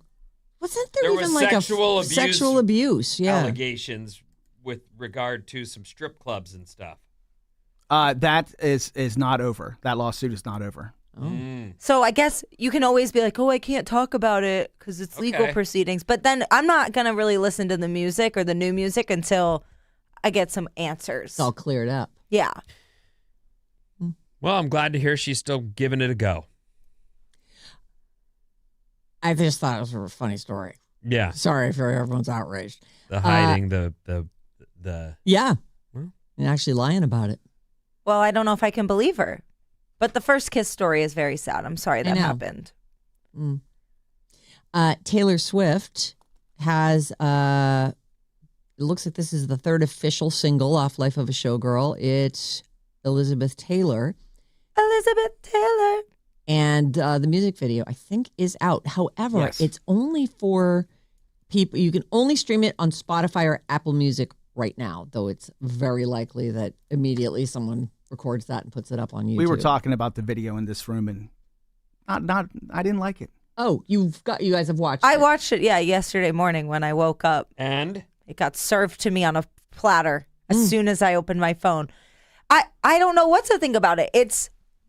The song's called Elizabeth Taylor. It's all clips of Elizabeth Taylor from various movies that she was in. Kind of like cut to the music. I see. And then, That's it. But that's it. No, you were bummed because there was no Taylor? I don't know if I was bummed. I just am a little like, Well, you said you didn't really have any feelings or knowledge of Elizabeth Taylor. I don't really know anything about Elizabeth Taylor. I should definitely educate myself. She's a big figure in our lives, and mostly it was because there were a few things about her. She got heavy, and that was, that's apparently not allowed in the olden days. So by the time we were kids and old enough to sort of know about her, she was getting older. She had, I think, 7 marriages, married the same guy twice. At different times, and she stole Debbie Reynolds' husband. And she had white diamonds. She did. She had a perfume. Yeah, and she had a giant. Somebody had given her a gigantic diamond. There was something it was about bigger that. There was always all these legendary things about her. She was beautiful. In her youth was one of the most beautiful women in the world, with these blue eyes that you can't believe, and she was a huge actress. To this day, I've never seen one thing she's in besides the tabloids. And she was a lady that married a construction guy from her AA meetings, and then that guy ended up getting a payday or something like that. And she was just she had troubles. Fortensky. And she was friends with Michael Jackson in a weird way. Yeah, he was all about her. She was quite iconic. But I never saw her. I saw a bunch of her younger days movies. Yeah, Giant and Cat on a Hot Tin Roof. She did ones with Cleopatra. Andy Rooney. When she was a kid. Andy Rooney was in everything. Is that Mickey Rooney? Mickey Rooney. Yeah, sorry. National Velvet is I love that movie. When I was I know it's a horse movie. Okay, I'm writing it down. Oh no, it's not for. Oh, and The First Father of the Bride. She was the young bride. Oh. 1950. She was the young. I didn't realize that. I don't think I saw that. It's good. Anyway, apparently, as of right now, Elizabeth Taylor is currently only available to stream on Spotify or Apple Music. But don't worry, that'll be coming to a She's YouTube passed, near right? you. Oh yeah, years ago. 2011. All right. And they're calling it a nostalgia-inducing music video. But I guess if you have nothing to say about, if you're not familiar with Elizabeth Taylor, there's nothing nostalgic about it. Well, it's clear that Taylor Swift is now out of touch. Yeah. Too bad for her. Her era is over. Bye. I think she sees herself in Elizabeth Taylor. Oh. And so that she's comparing herself to Elizabeth Taylor. Yeah. Bye. Have a good one. Who just played Elizabeth Taylor in something? Was it Lindsay Lohan? What? I don't know what you're talking about. Recently there was a Elizabeth Taylor biopic of some kind. I don't know. Not that long ago. I feel like there's talks about one. Let's see here. Lindsay Lohan played her in Liz and Dick. Helena Bonham Carter played her in Bert and Taylor. Yeah. Huh.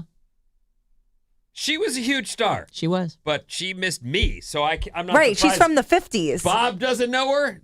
Of course not. I didn't know her. Well, she would be in the Marilyn category for you. Right. Those are, their heydays were before we were even And born. I never saw a Marilyn movie either. Right. Oh, well, I appreciate Taylor educating me, and I'll check out one of Elizabeth's movies. You should, actually. I heard Cleopatra is one of the biggest failures of all time. It is. Don't watch that one. Oh, I liked it. Did you? National Velvet's really good. All I remember from it is how startlingly blue her eyes were. And I want to say they went back and colorized that. That might be, they paint. But she did have very blue eyes. Darker Waves. They've announced their 2026 lineup with Morrissey and the Smashing Pumpkins. So just the Smashing Pumpkins. Just you can decide Morrissey's not if you're going to go. This is Darker Waves? It's at Huntington Beach. It's down south. But I just thought it was really funny because, and actually, looking at the lineup, I'm like, well, that actually sounds like something you might want to go to. It's Simple Minds, Bad Religion, Adam Ant, Psychedelic Furs, Soft Cell, The Dam, Manic Street Preachers, Gary Newman, Silver Sun Pickups, Buzzcocks, EMF, Circle That's J's, a K-Rock event. Space Hog. Oh my God! There's In the meantime. Oh yeah. Yeah, that's Modern gotta English be a Missing K-Rock Persons thing, for sure. It's alternative from my youth. Yeah, 90s. Yeah. And but Morrissey and the Smashing Pumpkins are your headliners, and maybe they said Smashing Pumpkins would also like you to headline because the whole Morrissey thing. He doesn't show up for a lot of stuff. But it's funny. There's a few one-hit wonders there. That's crazy. Sounds like a fun show, but buyer beware. Do I have time for this? We were talking about Neil Schoenstein earlier this morning. Yeah, we were. The guy who sings for Journey now, his name is Arnel Pineda, and he was a guy that Neil Schoenstein saw like on YouTube doing a karaoke version of one of their songs. Said, you should come out and audition. And now 20 years have gone by. This guy's been trying to get out of the band for a couple years. Arnel says he's been trying to leave Journey. He says he said, I'm leaving twice. I'm going through a divorce. I'm having this trouble. My throat is hurting me, like years of performing these songs on the road. And he said they just, at one point, they're like, okay, we're going to do this goodbye tour. He said, I said to Neil Schoenstein and Jonathan Cain, I wanted to retire because of my personal problems. No answer. They just ghosted him. They just scheduled the tour. Oh. And sent him here you go. Well, I feel like when Steve Perry started coming around, and I don't know where I was the day that he came into the studio. Was that maybe when Edie was born? That's what I'm thinking. But either way, I wasn't around but Steve Perry was around, and you could see Neil saying things like, we want him back.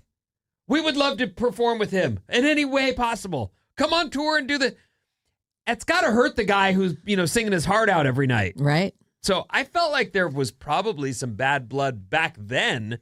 And then if he's made enough money that he doesn't need to... What is Arnel Pineda's net worth? $10 million.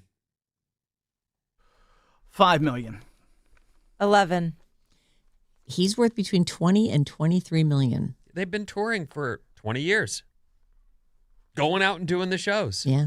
And he, in voice, from what I hear, can do the songs. Oh, yeah. I've seen him live. He is amazing. He can do it. Oh, he nails it. Sounds better than Perry sometimes. Well. Okay, sorry. I don't know if Steve Perry could even go out and still do that. He couldn't. He couldn't do what the notes that... He can't do it. I have nothing but respect, and I listen to those old Journey records all the time, and he was it's wonderful. It's amazing. It's inspirational. I've heard that new record that he put out. He can't do it anymore. Well, right.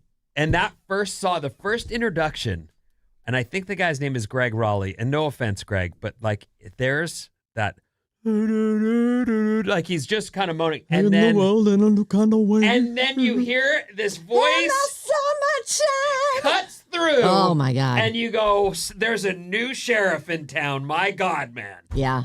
That's the song. Right. That was the first album that Steve Perry was on. That was the song. It was night and day. Is that feeling that way? Yeah, that's it. He's kind of mumbling, kind of Frankenstein-ish, and then all of a sudden, yeah, like a light hatchet right through there. I still like to hear that song because that moment is like spine-tingling feeling great. That way. Oh. So good. I should have asked Neil Schoenstein to play that and let me sing. What's coming up in the news, Vin? I've got an Ivy League teacher's way to stop AI. Oh. And you mentioned movie flops. I've got some 10 flop movies you thought were huge hits. Oh. After these.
Alice 97.3, Sarah and Vinnie, Alice's morning show. You should check out our YouTube page. You can watch videos and clips from the Sarah and Vinnie morning show or stream us live on our YouTube channel. We are live right now. Just go to youtube.com/@RadioAlice973 and remember to smash that subscribe button.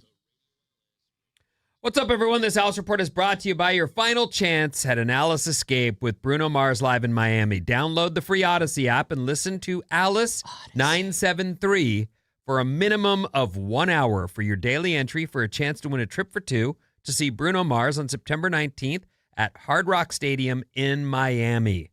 The trip includes round-trip airfare plus 2 nights hotel stay for winner and a guest, courtesy of Atlantic Records. This is a national contest. Get the Odyssey app. Listen, you're entered. It's that easy. Mm-hmm. I need to clean something up real quick if I could before I get to it.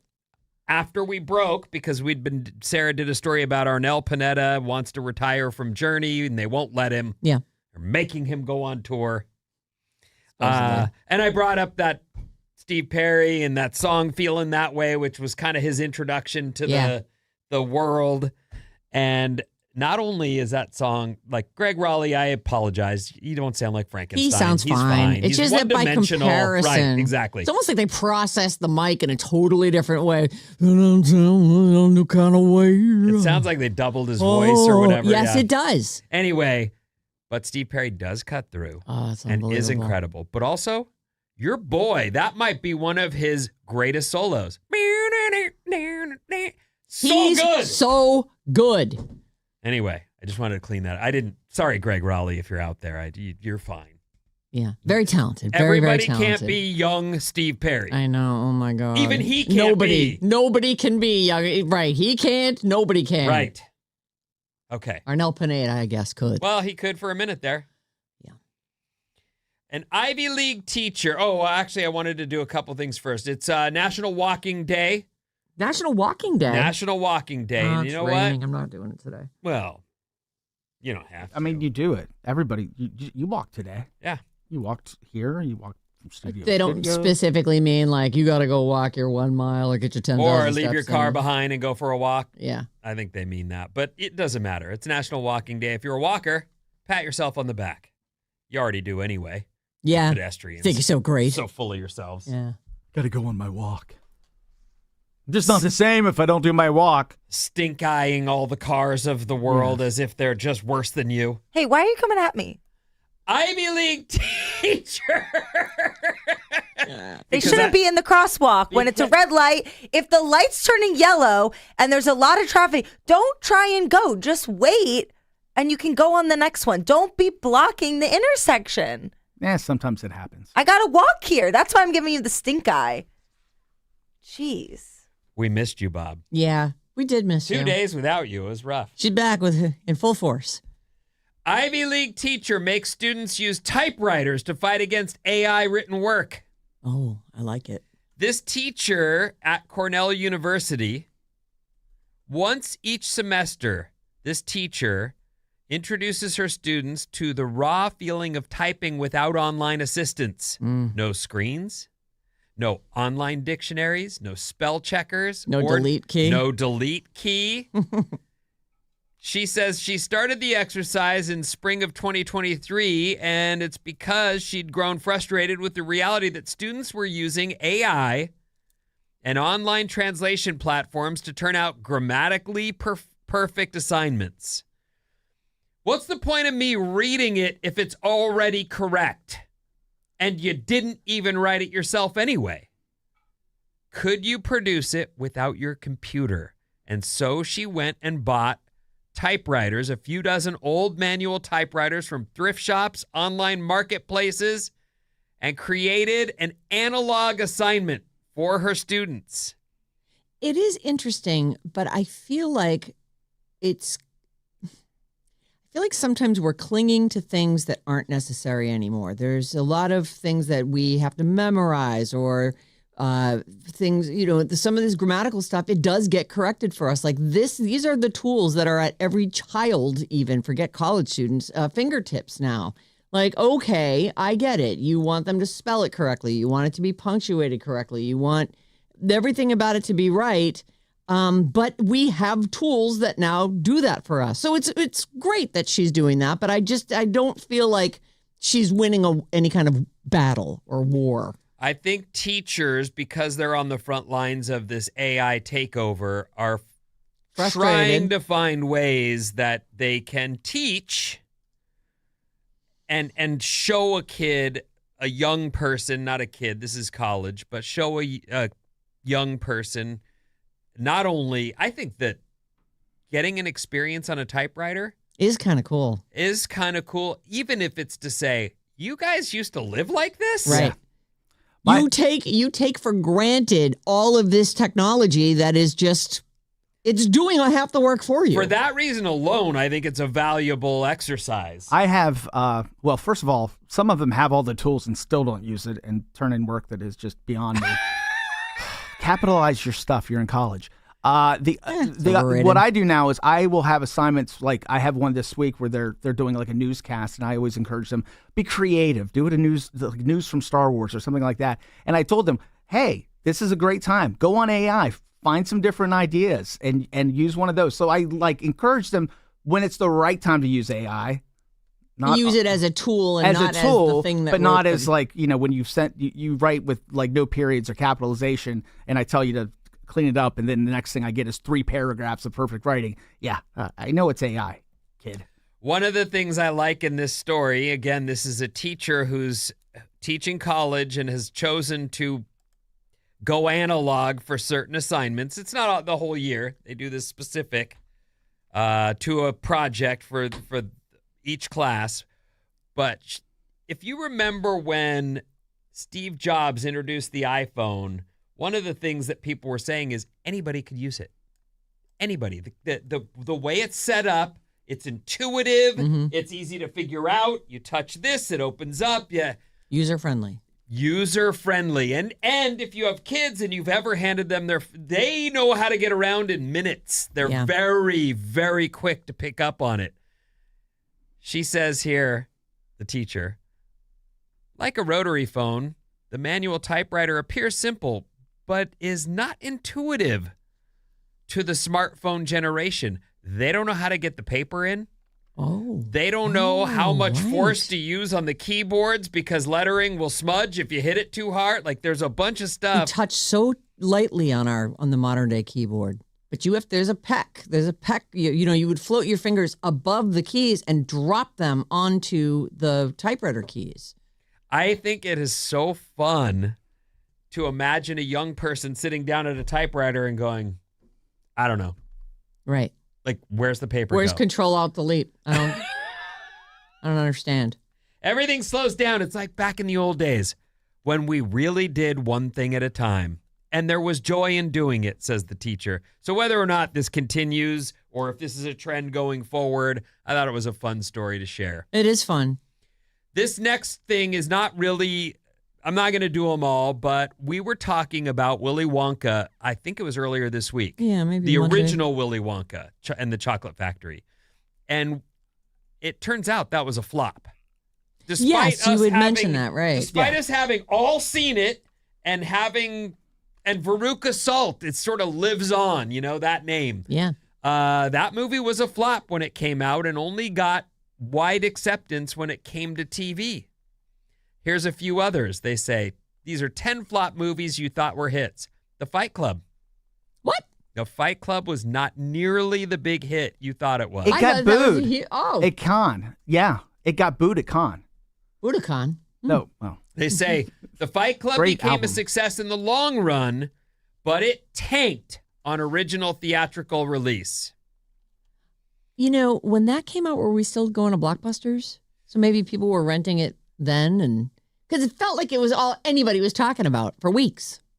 Yeah, I thought it was a hit. I thought it was a hit. And in fact, I would think if you're Brad Pitt, you would say to yourself, that movie's badass. Like, that really is a good movie. Yeah. And you have to sort of figure out, if you don't know, you've got to watch it and see at the end and go, oh.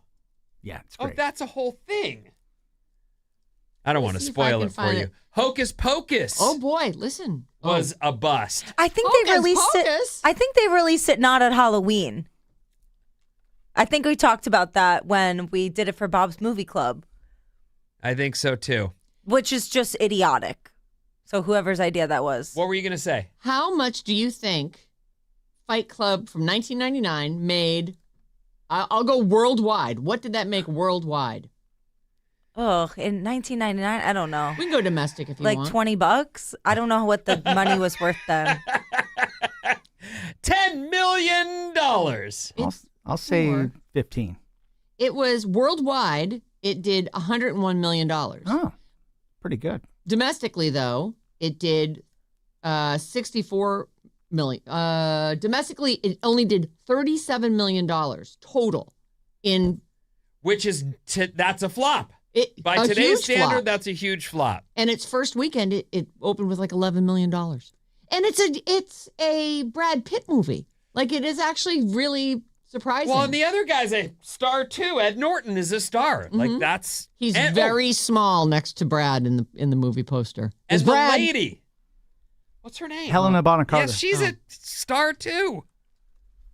Anyway, I just thought that Hocus Pocus was considered a flop. There's more here. Oh, yeah. Hocus Pocus. Willy Wonka's on not. the list. Let me see if there's any others that are like, whoa, that.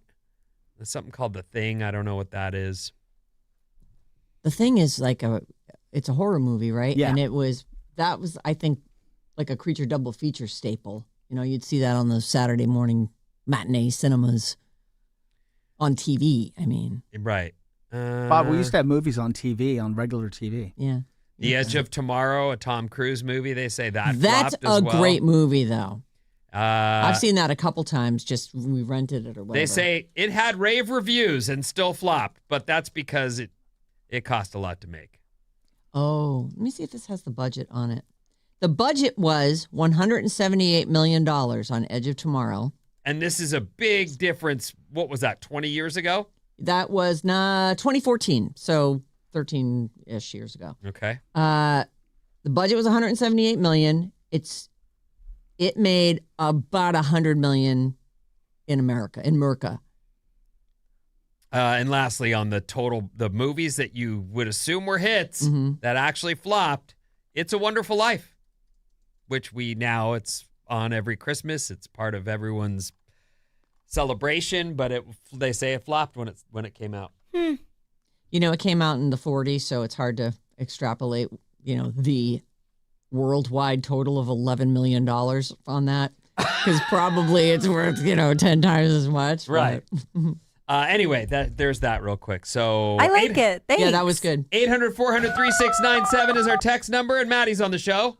I just want to do a shout out for one of our listeners, Karen from Windsor, Hey, longtime Karen. listener.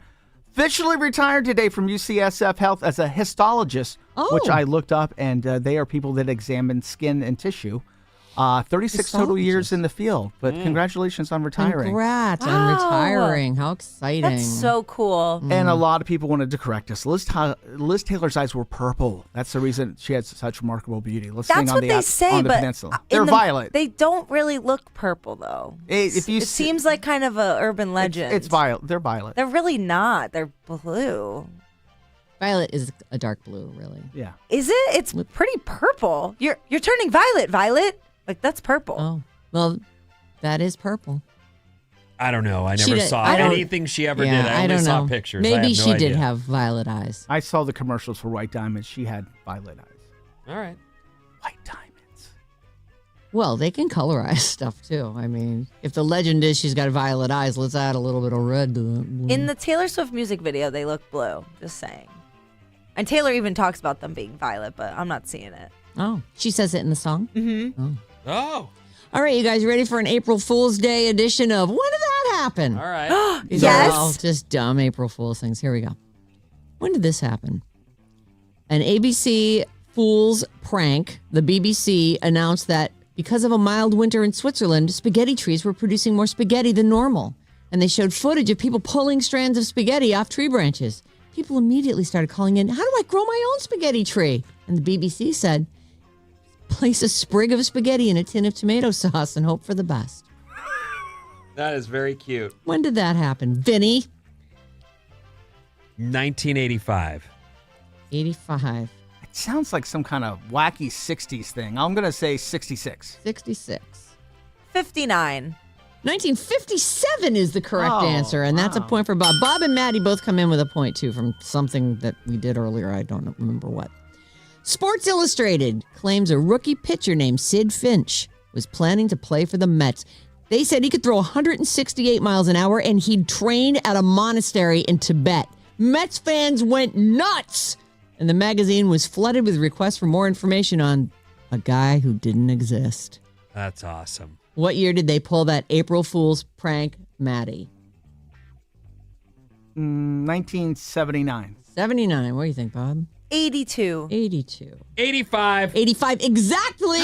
That's good for 2 points. Vinny, you're so smart. I just played the same number I played the question before. Don't give away all your secrets. Oh, sorry. Jimmy Fallon and Jimmy Kimmel pull an April Fool's prank by swapping roles and hosting each other's late night shows. The Chili Peppers were the musical guests for both shows. When did that happen? When did they do that? Bob, you're first. 2016. 16. Vinny? The year 2000. All right. 2015. 2016 is the closest. 2022. That was only 4 years ago. Oh. Unbelievable. Huh. Let's see here. How about this one? Taco Bell said they'd bought the Liberty Bell and were renaming it the Taco Liberty Bell. Outrage ensued. Oh, I remember that. Well, I think Vinny's first. When did that happen, Vin? I saw, the Cliff House out by OB? Yeah. They've got someone posted a Taco Bell sign on it this morning. Oh. And Taco Bell's taken over the Cliff House restaurant. Is that really true? No, it's not. I see. It's a April prank. Fool's. Got it. All right. Uh, It's like when I thought Hooters The was Hooters, taking over. yeah. Like, Okay. oh, that'd be great. what was the question again? The question is, when the did... Taco Liberty Bell Yeah, the was Taco in Liberty. 2020. 2020. What do you think, Maddie? 2022. 22. 2011. It was in 1996. That is another Wow. point for Bob. And by a score of 4-2-1. What's her name? Her name is Bob. Oh, I won? You Welcome won. back. Oh, wow. What's my name? My name is Bob. Yeah, right. right. How excited are you for Bob's Movie Club? I'm furious you've made me wait. You don't even know. While you were gone, I was in here going, you guys. Could we talk her into We had doing to it on Wednesday? stop the conversation at least 4 times. Yeah. Well, thanks for stopping. I'm super excited, and I think it's great that you're going to go see the movie again. Project Hail Mary. Despite having someone, at home in need, it is important that you have a fresh look at the movie before we do the club. Are you making fun of me? No. I A little love it. bit. Goodbye. Tomorrow morning, 6 a.m. Join us for Bob's Movie Club featuring Project Hail Mary. So you have all day today to see it if you haven't yet. Keep it here on Alice All Day. We have your chance to win Hillary Duff tickets at 12:05 and 5:05 with Mason and Jane. And we'll see you back here on Thursday. Thank you. Oh, and Survivor's on tonight for those of you who can actually stay up late.